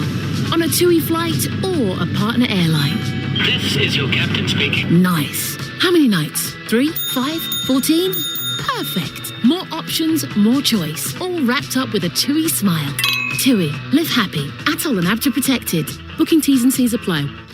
Angela Rippon, what are you doing here? I've come to tell you about using energy flexibly, Albert. Flexibly? Yes, smart meter owners could get rewarded for moving their energy use, like doing the laundry at off-peak times. So I don't need to do the splits? No, Albert. Nobody wants to see that. Get rewarded for using energy flexibly, only with a smart meter. Search Get a Smart Meter today. Eligibility and availability vary. Consumer action required. Reward schemes and tariffs available to selected customers from selected suppliers. Introducing the redesigned Dell PC with the Intel Core Ultra processor. It helps you handle a lot, even when your holiday to-do lists get to be a lot. like organising your holiday shopping and responding to holiday requests and customer questions and customers requesting custom things, plus planning the perfect holiday dinner for vegans, vegetarians, pescatarians and Uncle Mike's carnivore diet. Whoa. Luckily, the Dell PC helps you handle a lot. And with impressive battery life, you can do it all faster to get it all done. That's the power of a Dell PC with Intel inside. Get yours at dell.co.uk/holiday. Your live sports station. Oh, what a move. This is Talksport 2. Get moving for a mesmerising Monday night of Premier League football on Talksport. Sunderland go up against Everton. Get pumped up with a pre-match walk-on from 7. Bullish big match exposition from 8. It's a mega Monday night of live and exclusive Premier League football on Talksport. This is Game Day. Half-time classifieds. You're listening to Talksport 2, the home of the EFL. I'm Faye Carruthers. Let's get your half-time classified scores, shall we? Starting with Premier League. Brighton 1, Leeds 0, Burnley 0, Arsenal 2, Crystal Palace 1, Brentford 0, Fulham 1, 10-man Wolves 0, Nottingham Forest 0, Manchester United 1. Sky Bet Championship. Birmingham 1, Portsmouth 0, Charlton 0, Swansea 0, Oxford United 1, Millwall 1, QPR 1, Ipswich 1, Sheffield United 0, Derby 1, Southampton 0, Preston 1, Stoke 3, Bristol City 0, Watford 2, Middlesbrough 0. The Emirates FA Cup. AFC Wimbledon 0, Gateshead 1, Barnsley 1, York City 1, Blackpool 1, Scunthorpe 0, Bolton 1, Huddersfield 0, Boreham Wood 2, 10-man Crawley 0, Bromley 0, Bristol Rovers 0, Burton 1, St Albans 0, Buxton 0, Chatham 0, Cambridge United 3, Chester 0, Cheltenham 1, Bradford City 0, Colchester 1, MK Dons 1, Crewe 1, Doncaster 0, FC Halifax 0, Exeter 2, Fleetwood 1, Barnet 0, Grimsby 0, 10-man Ebbsfleet 1, Macclesfield 3, AFC Totton 3, Mansfield 1, Harrogate 0, Newport 1, Gillingham 1, Oldham 2, Northampton 0, Peterborough 1, Cardiff 0, Reading 1, Carlisle 0, Rotherham 1, Swindon 0, Salford 0, Lincoln 1, Slough 2, Altrincham 0, Spennymoor 0, Barrow 1, Stevenage 0, Chesterfield 0, Sutton 1, AFC Telford 0, Tranmere 0, Stockport 0, Wealdstone 1, 10-man Southend 0, Weston-super-Mare 0, Aldershot 1, Wigan 1, Hemel Hempstead 0, and Wickham 0, Plymouth 0. I'm not going to lie, I didn't think we were going to get to the end of the 31 FA Cup first round half-time classifieds that we had there, but we got it, and we're going to head back to Vicarage Road where Ian Danter and Perry Groves are waiting for the second half to kick off between Watford and Middlesbrough, with Watford leading by 2-0. Are we looking like there are any changes imminent, Perry Groves? Well, we're just looking at both sets of substitutes who are obviously warming up. Faye, on the pitch at Vicarage Road. I just said to Dad, I'll be amazed if Rob Edwards doesn't make any changes, because as the manager, the first half was fairly even if you look at the stats, but Watford had just been miles more clinical in the opposition's 18-yard box, with the 2 finishes from Loser and Karumgor, and it went a bit flat for Middlesbrough, for that sort of last 20 minutes of that first half. Loser's goal sort of knocked the energy out of them a little bit, so then they've got to have a response, and he made that 4 changes last week against Wrexham. They were 1-0 down, they're 2-0 down, and it doesn't look like that at the moment that he's going to make any changes, Dan, does it? Well, I'm looking at Middlesbrough. Before the start of the day, they had the joint best defence in the division with Stoke. They've now conceded 2 in 45 minutes, which is very unlike them. It's the passing that's been a bit. They've looked for Callum Britton a lot down the right-hand side, and he's got into some really good positions, but there's a disconnect there. I can't see any Middlesbrough changes necessarily, Faye, because Middlesbrough are out the tunnel first. We're still waiting for Watford to emerge. We're counting at 1, 2, 3, 4, 5, 6, 7, 8. No, I don't think there's any personnel changes at the break. And it's interesting that you say that about the right-hand side, because that's where they lost the second goal, by giving the ball away on the right-hand side. First one was from a counter-attack, so both effectively Middlesbrough mistakes have let Watford into this. Yeah, you know what, Faye, as well, I think with Javi Garcia, the Watford manager, have had all week to work, obviously, Watford, and you can tell that they've actually worked on switching play very, very quickly, because the second goal from Watford, scored by Kurumgor, that was a brilliant. When Middlesbrough lost possession in that right-hand side, it was Vata who actually got possession, and he switched the ball probably about 60-70 yards, from Watford's left over to Watford's right-hand side, because he could see that Ngakia was in acres and acres of space. So you can tell that obviously they've worked on that. Even if Rob Edwards doesn't make any personnel changes, I can't believe he's not going to change the shape of Middlesbrough, because you're actually got to get yourself back into the game. Exactly. I don't see why you need 3 centre-halves. Well, we shall see exactly what is going on. You can hear the techno music blasting out. The game's about to kick off. Let's head to your commentary team of Perry Groves and Ian Danter on Talksport 2. Well, that was doing my head in. We're underway. Thank you, Faye. No, it wasn't. You were doing Big Fish, Little Fish, cardboard box. Most definitely was not doing Big Fish, Little Fish, cardboard box. Watford 2-0 up on Middlesbrough, and Watford will be attacking the rookery end to our left that they love to do in the second half of home matches, wearing their red and yellow first choice colours. Middlesbrough in their change strip today of white shirts with green sleeves and green shorts, white socks. And early in the second half, Derby have scored a second at Bramall Lane. Sheffield United 0, Derby 2. Carlton Morris once more. That's his 7th of the season now, putting the Blades further under pressure. I'll run you through the lineups in a minute, as I intimated when we were chatting with Faye just a moment or two ago. No changes for Middlesbrough nor for Watford as they come out from the tunnel. So now that the referee John Busby's given a free kick, I'll run you through the lineups. Selvik in goal for Watford, and Ngakia, Kevin, Pollock and Bowler, Bar, Kiprianu, Loser, Vata, Dumbia and Kurumgor. And as for Middlesbrough, Bryn in goal, Ayling, Fry and Jones, Britton, Morris, Hackney, Brown and Target, Conway and Bergzorg. Have you noticed any discernible change in tactical approach from Middlesbrough at the start of this second half, Perry Groves? No, just on this right-hand side, obviously, Britton was playing as a right wing-back. When they're in position, he goes sort of as a right winger, so Luke Ayling then comes out into that sort of natural right-back position. But no, there's been no change in shape, no change in personnel. Bergzorg, lovely drag to get it down the left-hand side of the area for Middlesbrough. Just wrong-footed Ngakia for a moment. Target drives it into the area. Headed away by Bowler, the left-back, up to halfway.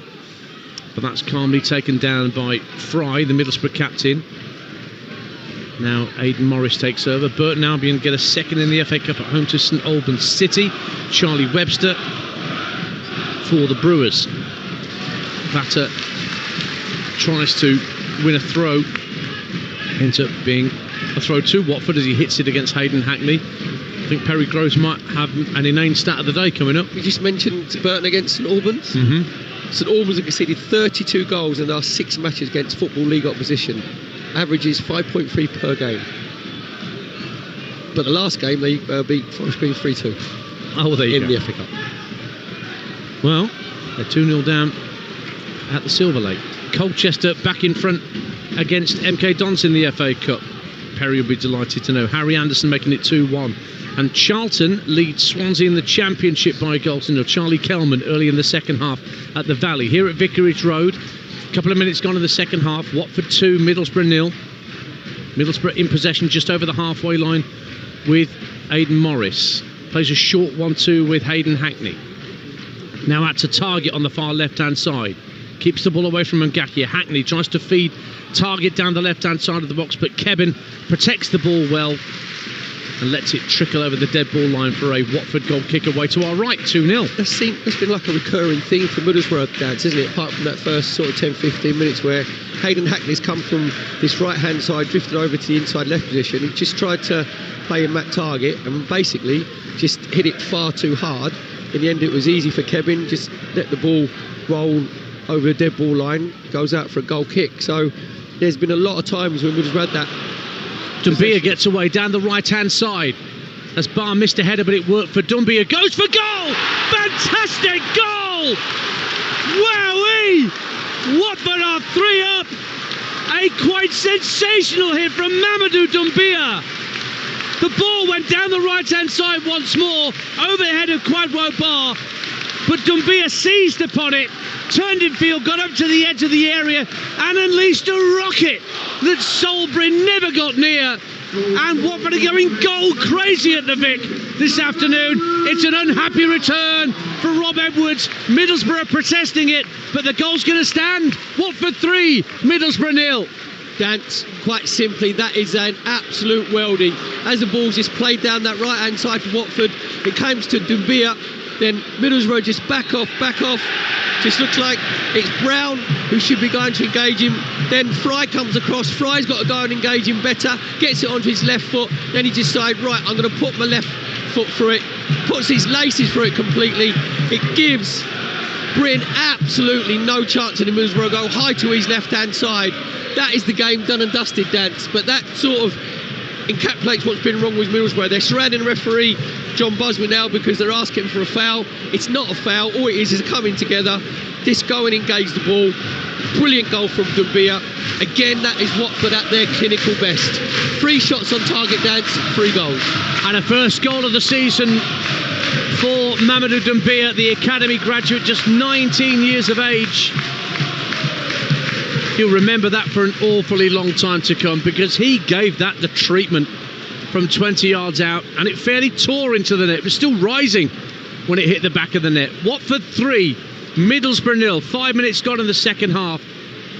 Crystal Palace have gone 2-0 up on Brentford through Nathan Collins, and Nottingham Forest have equalised against Manchester United. Morgan Gibbs-White equalising for the Tricky Trees. That's an own goal from Nathan Collins, incidentally, putting Palace 2-0 up against Brentford. And Stoke have gone 4-0 up on Bristol City.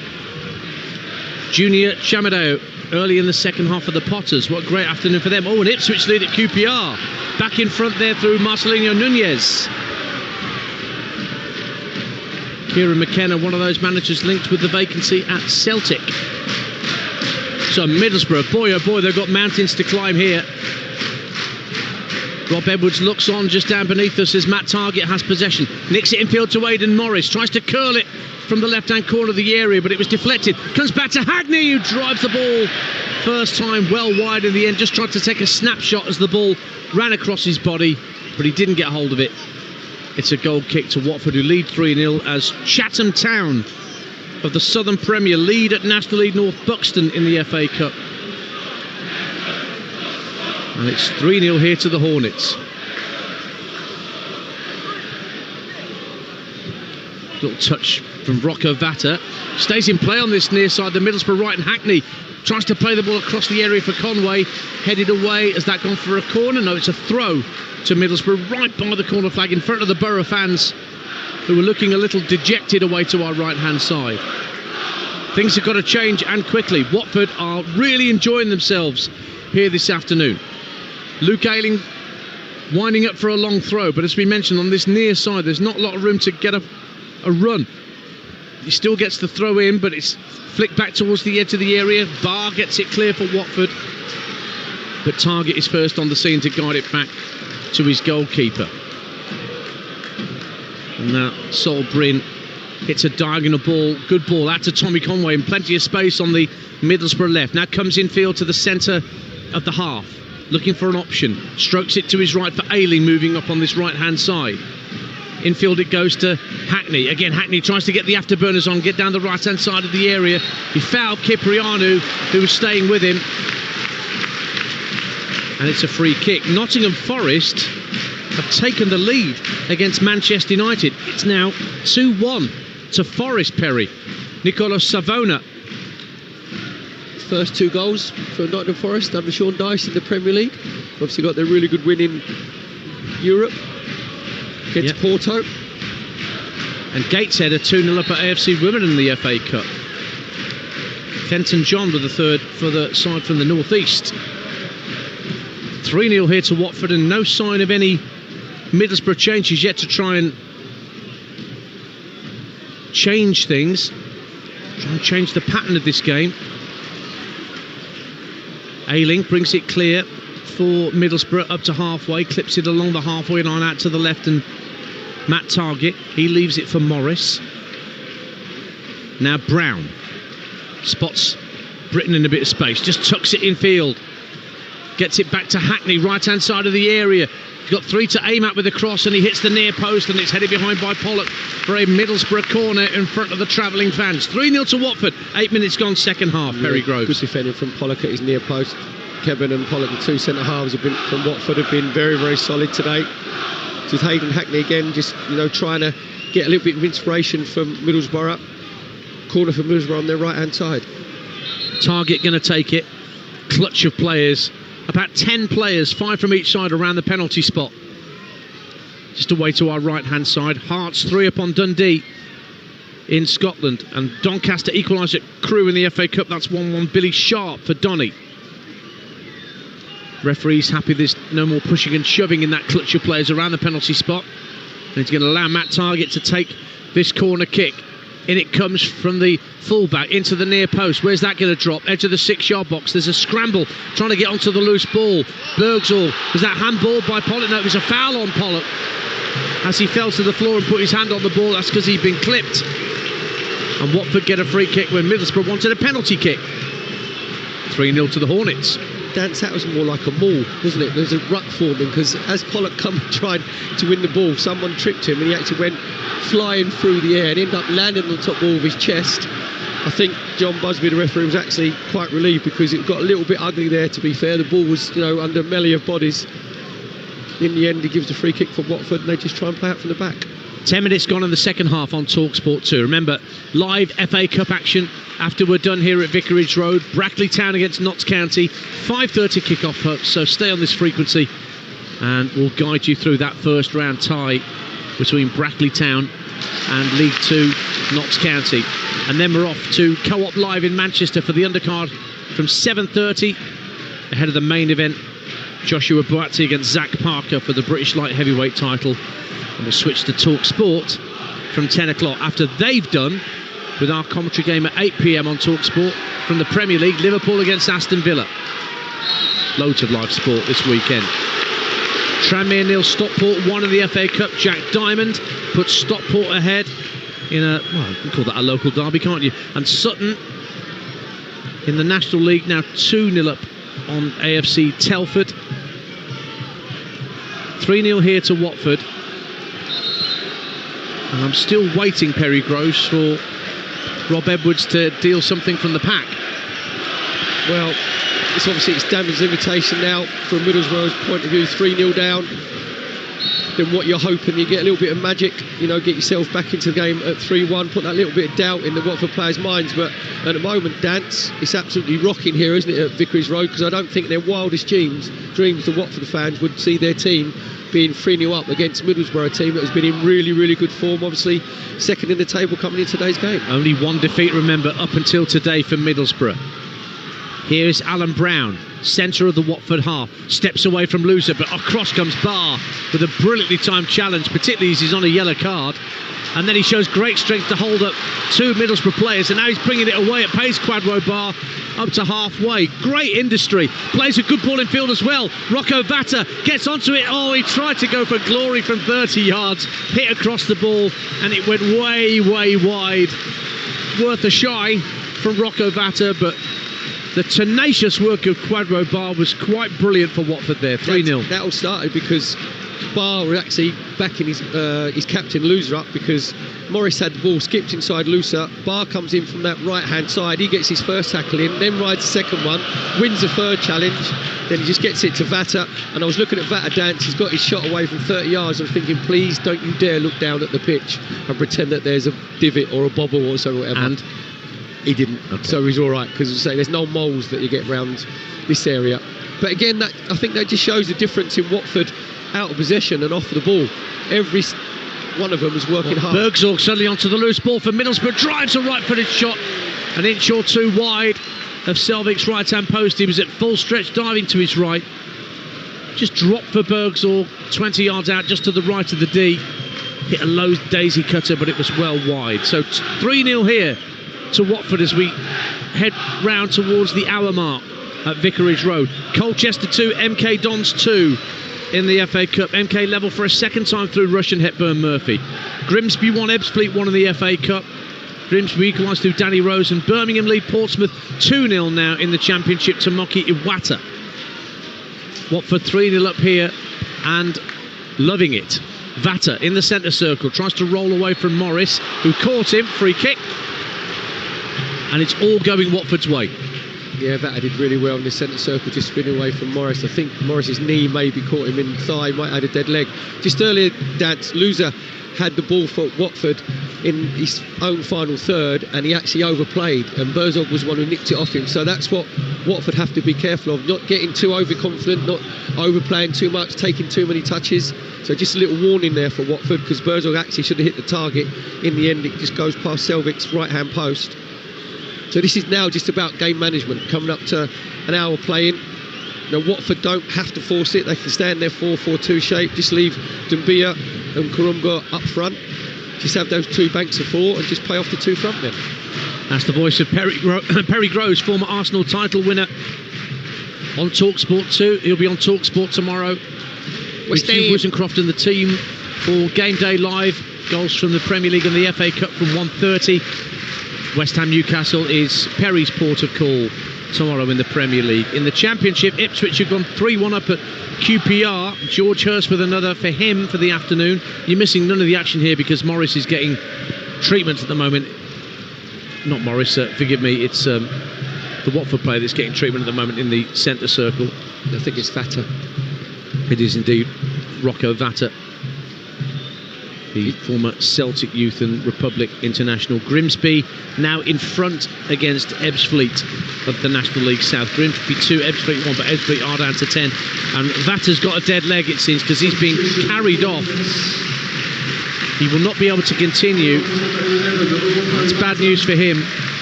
And coming on to replace him is a man representing his 12th English club, son of Paul Ince, Tom Ince, is coming on here. 33 years of age now, Tom. Hasn't scored this season. 99 league goals to his name throughout his career. And hopefully Rocco Vata is going to be okay in the short term. But as you say, Perry Groves, might just be a dead leg he's caught there. Yeah, I think he just signalled straight away. He said, I think it was Morris's knee that just caught him in his thigh. Hopefully, it's nothing too serious. And Tom Ince will come on. He'll play, obviously, in that left-hand side, just a like-for-like position. Bolton 1, Huddersfield 1. Bojan Radulovic equalises for Huddersfield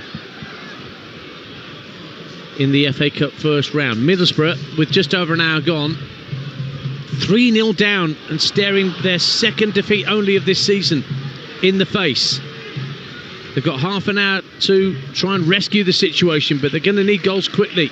Here's Luke Ayling playing a square ball across to the centre of the Watford half for Alan Brown. Pokes it up to Hackney. Oh, he let the ball trickle under his boot, and that allowed Ngakia to pick up the loose ball, but he gives it back to Hayden Hackney down the Middlesbrough left. Target works it back in field to Morris. Morris wants an option. He's holding his arms out. He's not getting one. Plays it back out left to Target. Target swings the cross in. Headed up in the air unconvincingly by Kebben. And then it's lovely hook clearance from Tom Ince. Just swept it forward. Just wouldn't drop for Doumbia on halfway. The scorer of Watford's extraordinary third goal. Birmingham City have got a third goal against Portsmouth. Christoph Clara up from the back to make it 3-0 at St Andrews. Yeah, just looking at Watford, Dan, it's obviously that they haven't got to chase the game. They've just got that solid 4-4-2 shape. And then when Middlesbrough have controlled possession, Doumbia just dropped back a little bit deeper. Watford leave Kurumga up front, so they've still got an out. Oh, it's Conway onside. Inside the area, the shot deflected behind. What a challenge by Matty Pollock to deny the shot getting on target. It is a corner to Middlesbrough, and that was quite clever play, turning the ball round the corner for Conway down the left-hand side of the box. 3-0. Really good defending from Pollock, again putting his body on the line. So Conway just getting himself free in that inside left position. Thinks he's just going to get his shot across Selvik. Great block from Pollock. Corner for Middlesbrough on the left. Taken by Target. Headed down by Fry, but there was a push on a Watford player inside the box, spotted by John Busby. Pollock, the man who was fouled. Free kick to the Hornets. So a reminder, we've got the Fight Night live from 7:30 on Talksport 2 tonight. Joshua Boatti, Zach Parker, the main event for the British light heavyweight title at the Co-op live in Manchester. And Monday night game night on Talksport from the Premier League. Sunderland against Everton at 8 o'clock. What a season Sunderland are having. And that will be an 8 o'clock kickoff Monday night on Talksport with Adrian Durham, Mark Wilson and Troy Deeney, your commentary team up at the Stadium of Light. But they've bucked the trend, Sunderland. Everybody says about, players coming in, having to adapt to the Premier League. What, they had 14 signings? Well, they've made it work for him. Granit Xhaka. So you need the shepherd. Everybody needs a little shepherd. Well, he's quite a big shepherd, actually. Just over 25 minutes to go on Talksport 2. Middlesbrough showing no signs, as things stand, that they can get a foothold in this contest. Watford, as things stand, about to earn their first clean sheet of the season, and in doing so get back-to-back home wins to try and get themselves back up the table. Here's Loser, who got things going with the first goal. That's worked out to Bowler on this left-hand side, with Watford attacking the Rookery end in the second half. Loser, tight to this near touchline, works the ball in field. Was challenged by Brown. Ayling gets a shove in the back for Kjørumgaard. That's a free kick to Middlesbrough. And still we wait for Rob Edwards to make changes. And we're entering the last quarter of the game, Perry Groves. Yeah, it's been very, very surprising. So because his team were 2-0 down at half-time, playing the three centre-halves, I still don't see, especially when you've gone 3-0 down, why you need three centre-halves on the pitch. You might as well just go to a flat-back four, put another forward on. Aidan Morris urged to shoot from the Middlesbrough fans behind that goal. He does try for goal, but it was blocked at source. Charlton 1, Swansea 1 in the Championship. Swansea equalised through Adam Eder at the Valley. Middlesbrough keep possession on halfway. It's 3-0 to Watford. Ball up to the edge of the area. Conway wants to get a piece of it. It's headed away by Ngakia, seized upon by Bergzorg, who plays a 1-2 and drifts out to the left-hand side for Middlesbrough. Lays it off to Hackney, 30 yards from goal. Goes for goal, and it was always going wide. I think the keeper had it covered and knew it. Ends up being a goal kick to Watford, and they keep their 3-0 lead on Talksport 2. Right, Dan, so I think that's a bit of a sign of desperation from Middlesbrough there, because Bergzorg has the ball in the inside left position, puts it to Hayden Hackney. He can come back across again to Brown, and then come out to this right-hand side onto Britton. And then in the end, Hayden Hackney just thinks, oh, I'll have a shot. There wasn't any real conviction behind it whatsoever. And say that was more out of desperation. And that sort of sums Middlesbrough up after the first 15 minutes of the game, where they've been very poor when they've been in Watford's defensive third. Changes coming for Middlesbrough, though. You can see Riley McGree, the Australian, down beneath us. Sonja Hansen going to come on as well, and I think I saw David Strelic as well. Meanwhile, QPR 1, Ipswich 4 at Loftus Road. Marcelino Nunez, he gets his second of the game. Fulham 2, Wolves 0 in the Premier League. Harry Wilson. Ball breaks in the area for Middlesbrough. Hackney tried to take the ball with him. He plays for handball against Hackney, but ball back safely in the arms of the Watford keeper anyway. Another goal in the Premier League. Brighton 2, Leeds United 0. Diego Gomez puts Brighton 2 clear at the Amex.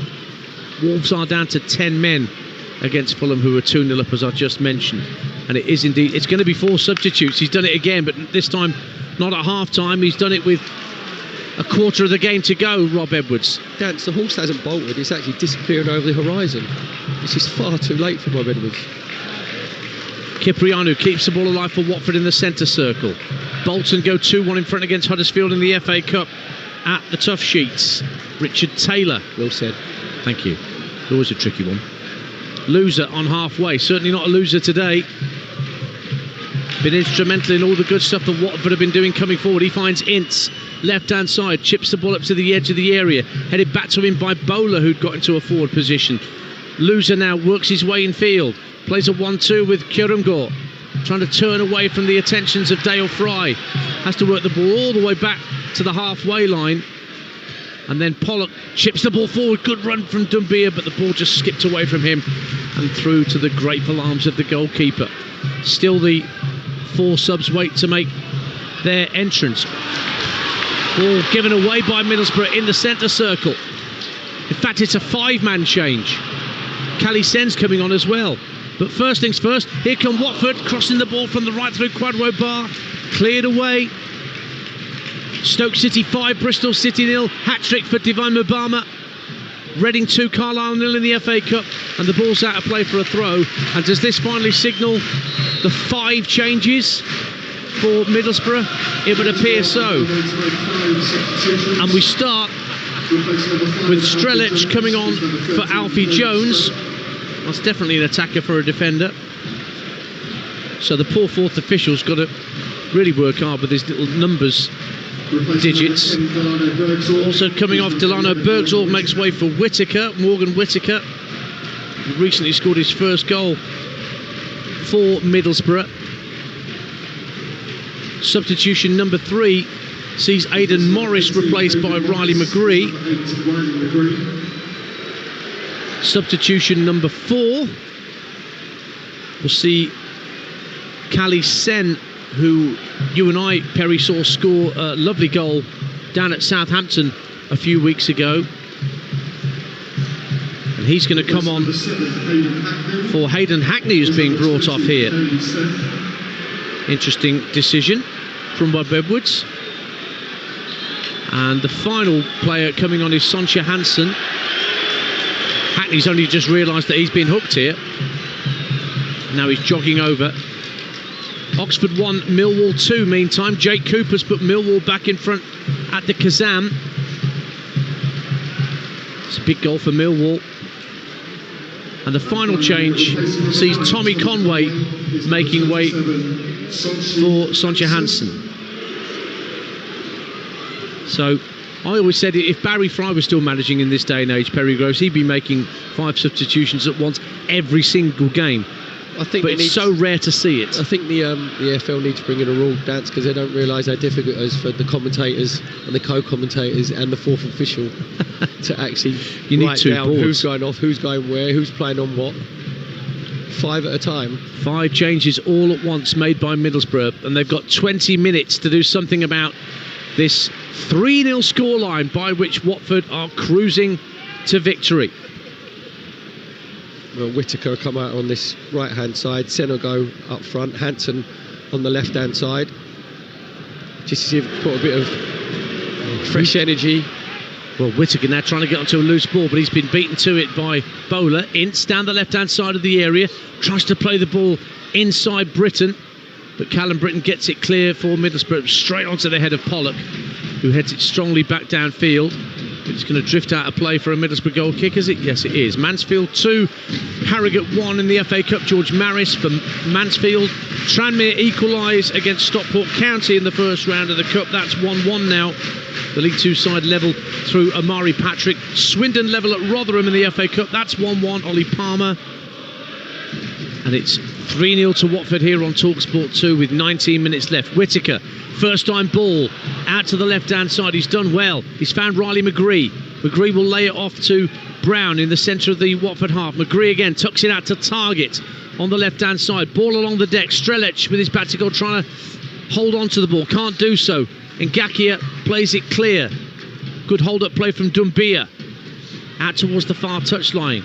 Little flick inside trying to get Barr away, but across came Brown to put it out of play for a Watford throw.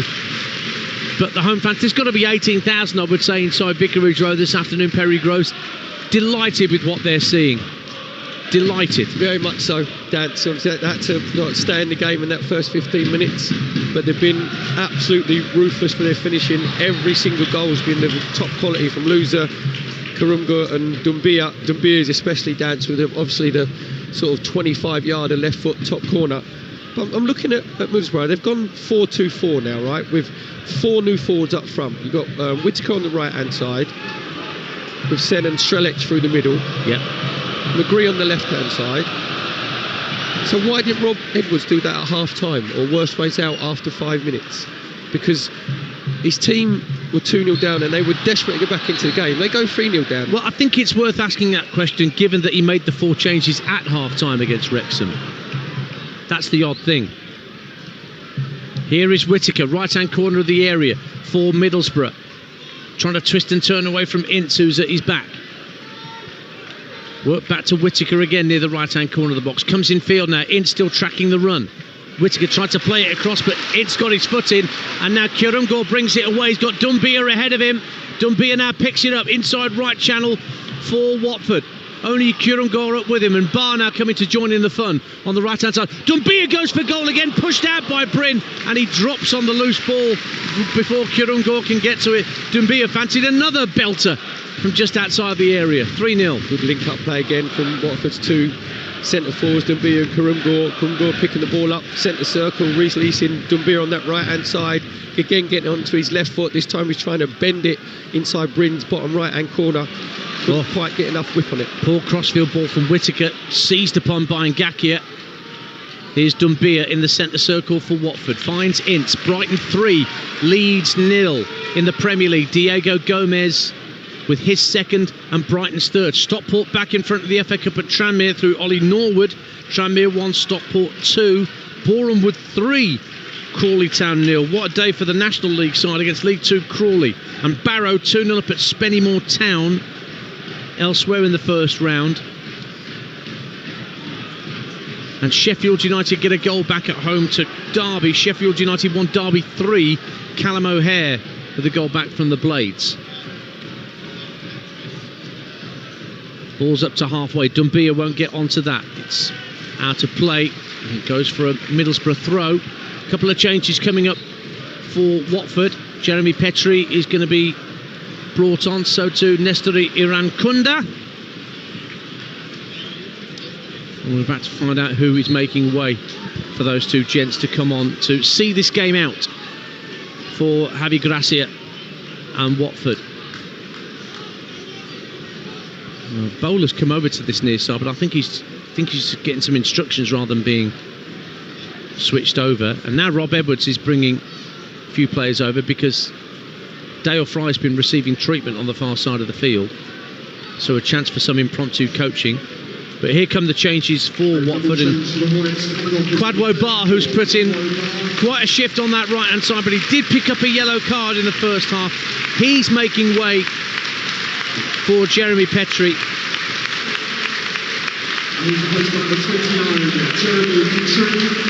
Putting a good shift, hasn't he, Kwadwo Barr, today? Yeah, very much so, Dance. Obviously got the assist for first goal, cross on the right hand side, made sure he got his head up, bit of quality. But you'd have to say all the Watford players, Dance, have put a shift in, haven't they, off the ball. That's what Javi Garcia. And Kurungor is the other player making way to allow Irankunda to enter the fray, wearing number 66 for Watford in this squad. Bayern Munich youth player, joined in July. He's got a couple of goals, which both came in August.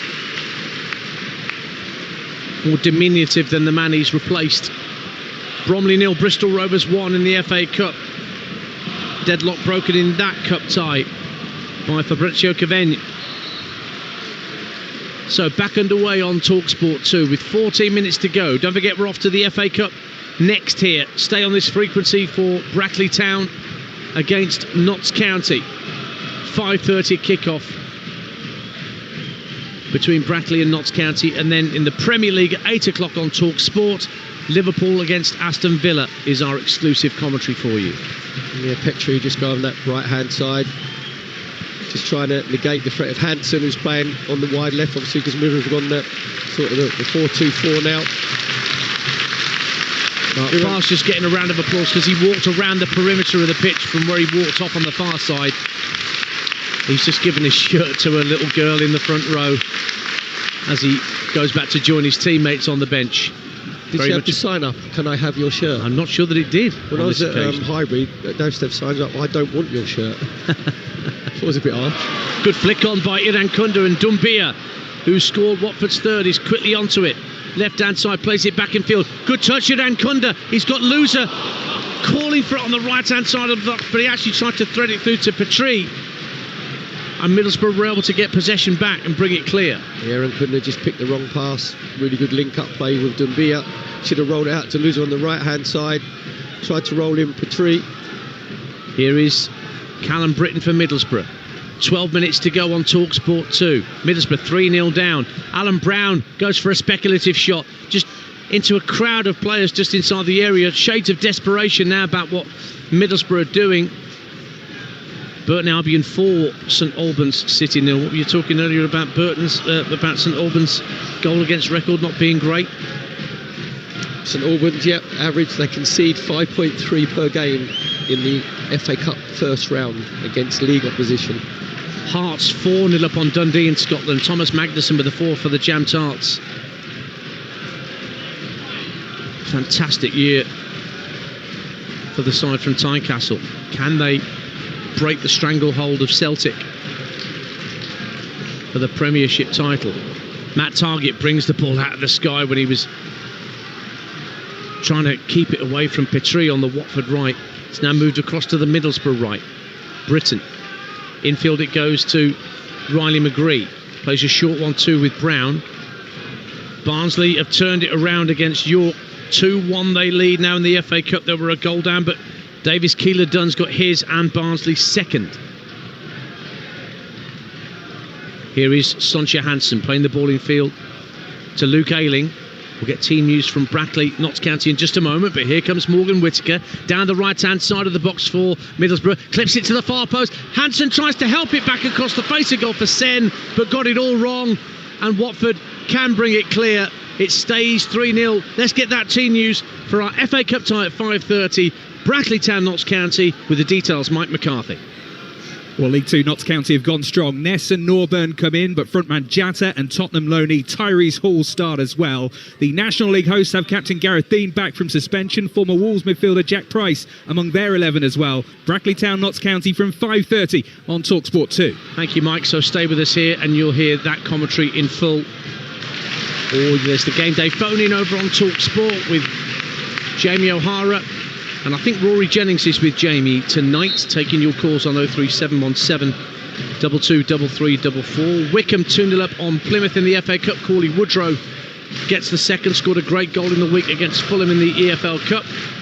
Did Cauley Woodrow against his old employers. Bristol Rovers 2-0 up at Bromley. Joel Cottrell with a second in the FA Cup first round. Tom Ince is pushed over and Watford get a free kick. With 10 minutes to go, Perry Groves. There's no sense of any jeopardy in this game anymore from the Watford fans around us. They're not thinking, well, I'm not sure about this. No, there's no tension, is there? There's no nerves. Obviously, with your team 3-0 up with 10 minutes to go, you know you're going to be a little bit confident. Just again, from Middlesbrough point of view, Whittaker did brilliantly going down the right-hand side, went on the outside of Barr, and then as he's crossed it to the far post, Hansen's come in and he should be heading it down. He should be actually heading it back across Selvik, and he's actually tried to volley it and he's got the ball caught up on his feet. That just sort of encapsulates everything that's been with Middlesbrough today, because he just made the wrong decisions when they got in the final third. It's the voice of Perry Groves, and the voices you heard around us going well, hey a moment ago were for Matty Pollock, just with a no-nonsense Avid clearance out of play for Watford. Fulham 3, Wolves 0, an own goal from Yerson Mosquera, who I heard Martin Keown call him Mascara in the week. An own goal from him. Fulham 3-0 up in the Premier League. Ball up to Cali Sen is way over his head. Middlesbrough just not getting it right this afternoon. That first 10-15 minutes they threatened. Since then they've run out of ideas, and that is why we were saying, you know, after the game, I hope, you know, some of the journalists asked Rob Edwards why he didn't make changes at half-time, because they were sort of just scratching around. There was no spark, you know, there was no invention, and he made obviously the 5 substitutes, but his team were 3-0 down by then. Whittaker trying to wriggle his way up to the edge of the area, but it's won back by Watford, and they're on the charge. Iran Kunda piling forward. Petrie just ahead of him, squares it left, goes slightly behind it, has to check his run, but he will pick it up for Watford. Across the line to his captain Loser, 30 yards from goal, quite central. Options left and right. Goes to his immediate right for Ngakia. Now Iran Kunda. Just short passing now from Watford. Loser looks for Dumbia inside the area, just gets away from him, and the goalkeeper smothers, and it stays 3-0 to Watford. Nottingham Forest 2, Manchester United 2. Amad Diallo equalises for Manchester United at the City Ground. Burton 5, St Albans City 0 in the FA Cup. And Stoke City 5, Bristol City 1. Mark Sykes maybe starts the comeback for Bristol City, the Bet365. Mansfield 2, Harrogate 2 in the FA Cup. Harrogate equalised. Iran Kunda picks up the loose ball on halfway for Watford. He's got them backpedaling in the Middlesbrough defence. Finds Loser down the left-hand side of the area. Can't take a shot. The angle was getting too tight for him, so he holds on to possession. Then a little backheel gets Ince into the area. Left-hand side, cross to the far post. Just evaded Petrie because Dale Fry got a vital flick header to it to keep it away. Stays 3-0 Watford. Well, it's actually turning exhibition football now from Watford, especially the captain Loser. He had a little Cruyff turn in the centre circle, which released Irankunda. Then Irankunda actually should have played his pass a little bit earlier. Then it comes back to Loser. Then he has a little drag back and a little flick. Just tried to release Ince down that left-hand side. But I think from Javi Gracia's point of view, the Watford manager, he'll want his team just to keep their shape, Dad. You know, we don't want to give a goal away. They haven't had a clean sheet all season. You know, that's the aim now. Desperate exactly for that's the aim. A clean sheet.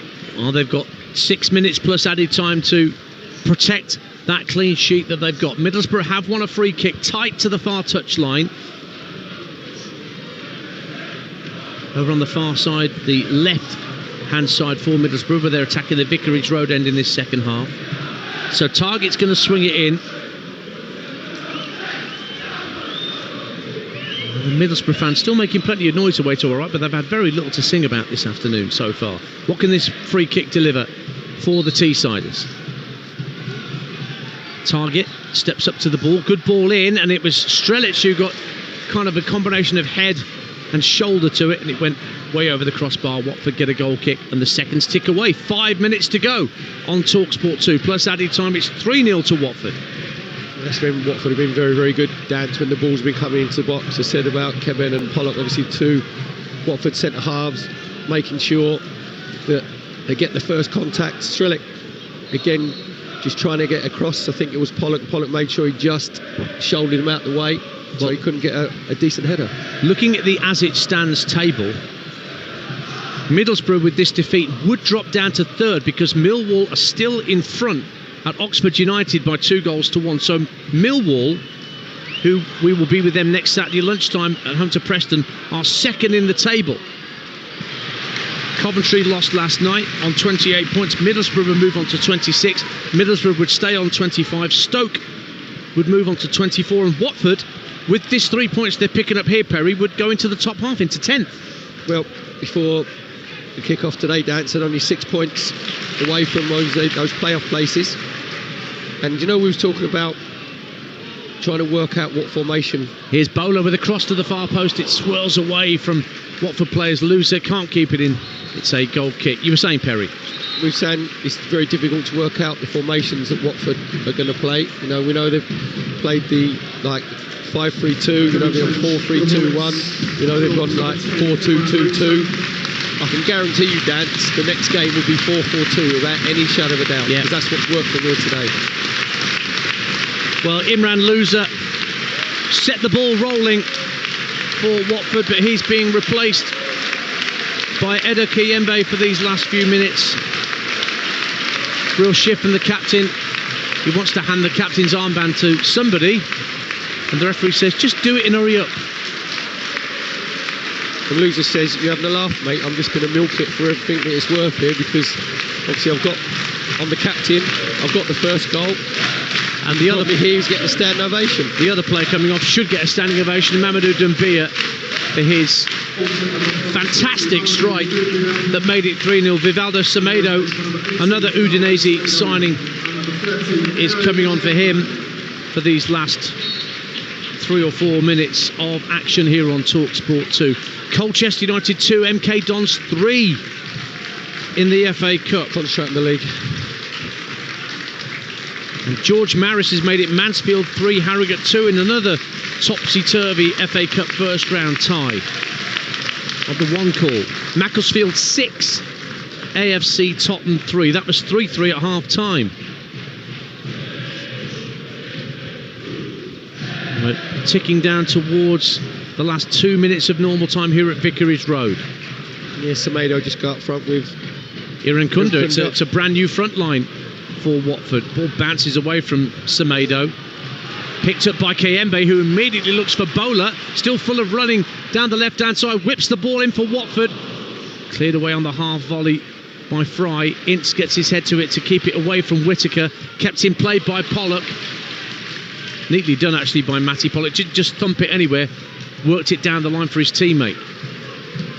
Selvik, the goalkeeper, clips it downfield first time, looking for Irankunda onto the chest of Semedo. Oh, he holds it up really nicely. Feeds it out down the left-hand side to Mark Bowler once more. Watford really are enjoying their football this afternoon and turning on the style. Ince knocks the ball infield to Kyprianou. Lovely 1 and 2 touch football. Kayembe now across to Ngakia. And back to the halfway line and Keben. Kyprianou knocks it backwards to square to Pollock, who's got the captain's armband now since Loser went off. Well, Pollock's painting the pictures now from the back. Got the captain's armband. Just dictating play every time it comes into him. Just moving the ball on nice and quickly. Barnsley 2, York 2 in the FA Cup. Mark Kitching equalises for York City. Birmingham City 4, Portsmouth 0. Keshi Anderson with a 4 for the Blues. And here come Watford again, looking for a fourth themselves. Jeremy Ngakia, right-hand corner of the box. Just held up for a moment. Tries to go on the outside of target. Hits it against the fullback. And will let it drift out of play. Will he? No, he keeps it in play on the far side rather than let it go out for a throw. Into the last 30 seconds of normal time on Talksport 2. FA Cup action coming up next. We're moving into 6 minutes of minimum stoppage time when we get there. Ince tries to play a 1-2 with Irankunda. Great quick feet from Irankunda, and then he slips at the edge of the area trying to work the ball through to Semedo. But Middlesbrough's clearance is wild and loose and comfortably picked off by Watford before he even gets to the halfway line. Well, if Rob Edwards had a towel and he was a cornerman in a boxing match, he'd throw it in at the minute, because that's what the Middlesbrough players have done. They've just looked over to the fourth official and thought, really, we've got 6 more minutes of this? They just want to get off the pitch as quickly as possible. Yep. Well, will the towel come in between Buatsi and Parker tonight? You'll find out on Talksport 2 and Talksport. 7:30 will be at the Co-op Live in Manchester for the undercard, and then for Buatsi Parker, the main event, that will be on Talksport from 10 o'clock. Fleetwood 2, Barnet in the FA Cup. Fleetwood are through. Oldham 3, Northampton 1. Here's a chance for Strelic at the other end to break that clean sheet for Watford. Can he get it, Strelic? No, he's fired it wide from the corner of the 6-yard box, having been played in. That's as close as Middlesbrough have come in this second half. Simple ball through the middle for Strelic to run onto. But when he got the shot away, just got it, smacked it wide of the post, having taken the extra touch. And I think Selvik would have had it covered anyway. 3-0 Watford. Brilliant ball from Senik from this right-hand side. It was absolutely weighted perfectly for Strelic, and Strelic then gets to the 18-yard box. And Ngakia is trying to get back. He should get his shot away a little bit earlier, because Ngakia slides in, and because he slides in, then he takes another touch. That gives Pollock the chance to get himself across to slide in, put Strelic off, doesn't hit the target. You said there, doesn't even trouble Selvik in the Watford goal. And you could tell that Ngakia and Pollock there, that were desperate that they have this clean sheet. They'll know. They will know full well. They'll be on a clean sheet bonus. Sen trying to flick the ball in field from this near side, the Middlesbrough right. But Kevin actually wins a throw for Watford. Hits it against Kali Sen. So it's a throw. So again, Robbie, what's the score is the chant from the Watford fans to Rob Edwards just down beneath us. A chastening afternoon for him. Watford after this are off to Ipswich in midweek for their next fixture. Then they've got a home match here at the Vic against Bristol City, away at Derby, home to Preston, and away at Birmingham. Middlesbrough's next game is an intriguing one at Leicester, who lost earlier today live on Talksport 2. You heard that comfortable defeat against Blackburn Rovers. So Leicester, Middlesbrough, and then Middlesbrough are at home to Birmingham, away at Oxford, home to Coventry, what a game that will be, and home to Derby. Will Middlesbrough and Coventry be the top two by the time that comes around? Because right now Middlesbrough are not top two. That belongs to Millwall. They have gone second, 2 points behind Coventry by virtue of the win they're getting currently at Oxford United. But it's party time here at Vicarage Road with half of the allotted stoppage time gone. They're 3-0 up, and they are full of song on the terraces around us. And to be fair to the Middlesbrough fans, they haven't drifted out the stadium quite yet. It's a long way back for them, up to Teesside, and they won't have much to cheer heading back home, Perry Groves. No, not really, Dan. Here's Whittaker, though. down the right-hand side. Thought he was going to get away, but he just elected to play it back in field. Barnsley 3, York 2. Barnsley may have won it at Oakwell late on through Mark Roberts up from the back. Reading 2, Carlisle 1, maybe too late for Carlisle. Ball into the box, Strelec with a header and tipped over by Selvik. Corner for Middlesbrough, the clean sheet not quite there for Watford yet. 3-0 they lead. Yeah, Britain just easing the ball from his right-hand side into the 18-yard box. Strelic's just pulling off of Pollock, getting his head to the ball. Didn't really trouble Selvik and the Watford goal dance because it was straight at him, just tipped over the crossbar. But now they're going to be on high alert because they were desperate to keep this clean sheet. So you can see that Selvik's just trying to rouse his defenders. Hansen with the corner, and it's too deep for everybody. It's going to drift out of play right by the corner flag on this near side. There's a bit of pushing and shoving inside the 6-yard box. Strelec getting involved with 1 or 2 in Watford shirts and being told to walk away. I think the referee's just going to calm it down, and I don't think he's going to issue any cards. At least it doesn't look like he is. But to be fair, Senna just been really silly. Kiprianu just put his sort of palm on his face, and I'm glad that Kiprianu didn't go down, Dance, because he's 6'2", and it was just to sort of get away, and he thought about throwing himself on the floor. Didn't do the Rivaldo, that famous Rivaldo, when he got hit in the thigh and touched his face. Burton Albion 6, St Albans City 0. Told you it's 5.8 per game. You did. And Stockport 3-1 up at Tranmere in the FA Cup. So we'll finally restart play with a goal kick for Watford. Hit left-footed by Selvik downfield. Not had much to do in this game, Selvik, apart from the save from that Matt Targett free kick in the first half. Certainly had very little to do in the second. Sol Bryn, who's seen 3 shots fly past him this afternoon, could do nothing about those. Middlesbrough only clear to halfway. Picked up by Jeremy Ngakia. One last chance for Watford to extend the lead, perhaps. Ngakia tucks it in field for Kembe. Got a bit of space. Ince to his left. Ince to the edge of the area. Tries to drive. Brilliant block from Luke Ayling, as Ince was winding up to try and get league goal number 100. And there goes the full-time whistle. And it's back-to-back home wins for Javi Gracia and Watford as he tries to reignite the passions here at this championship club.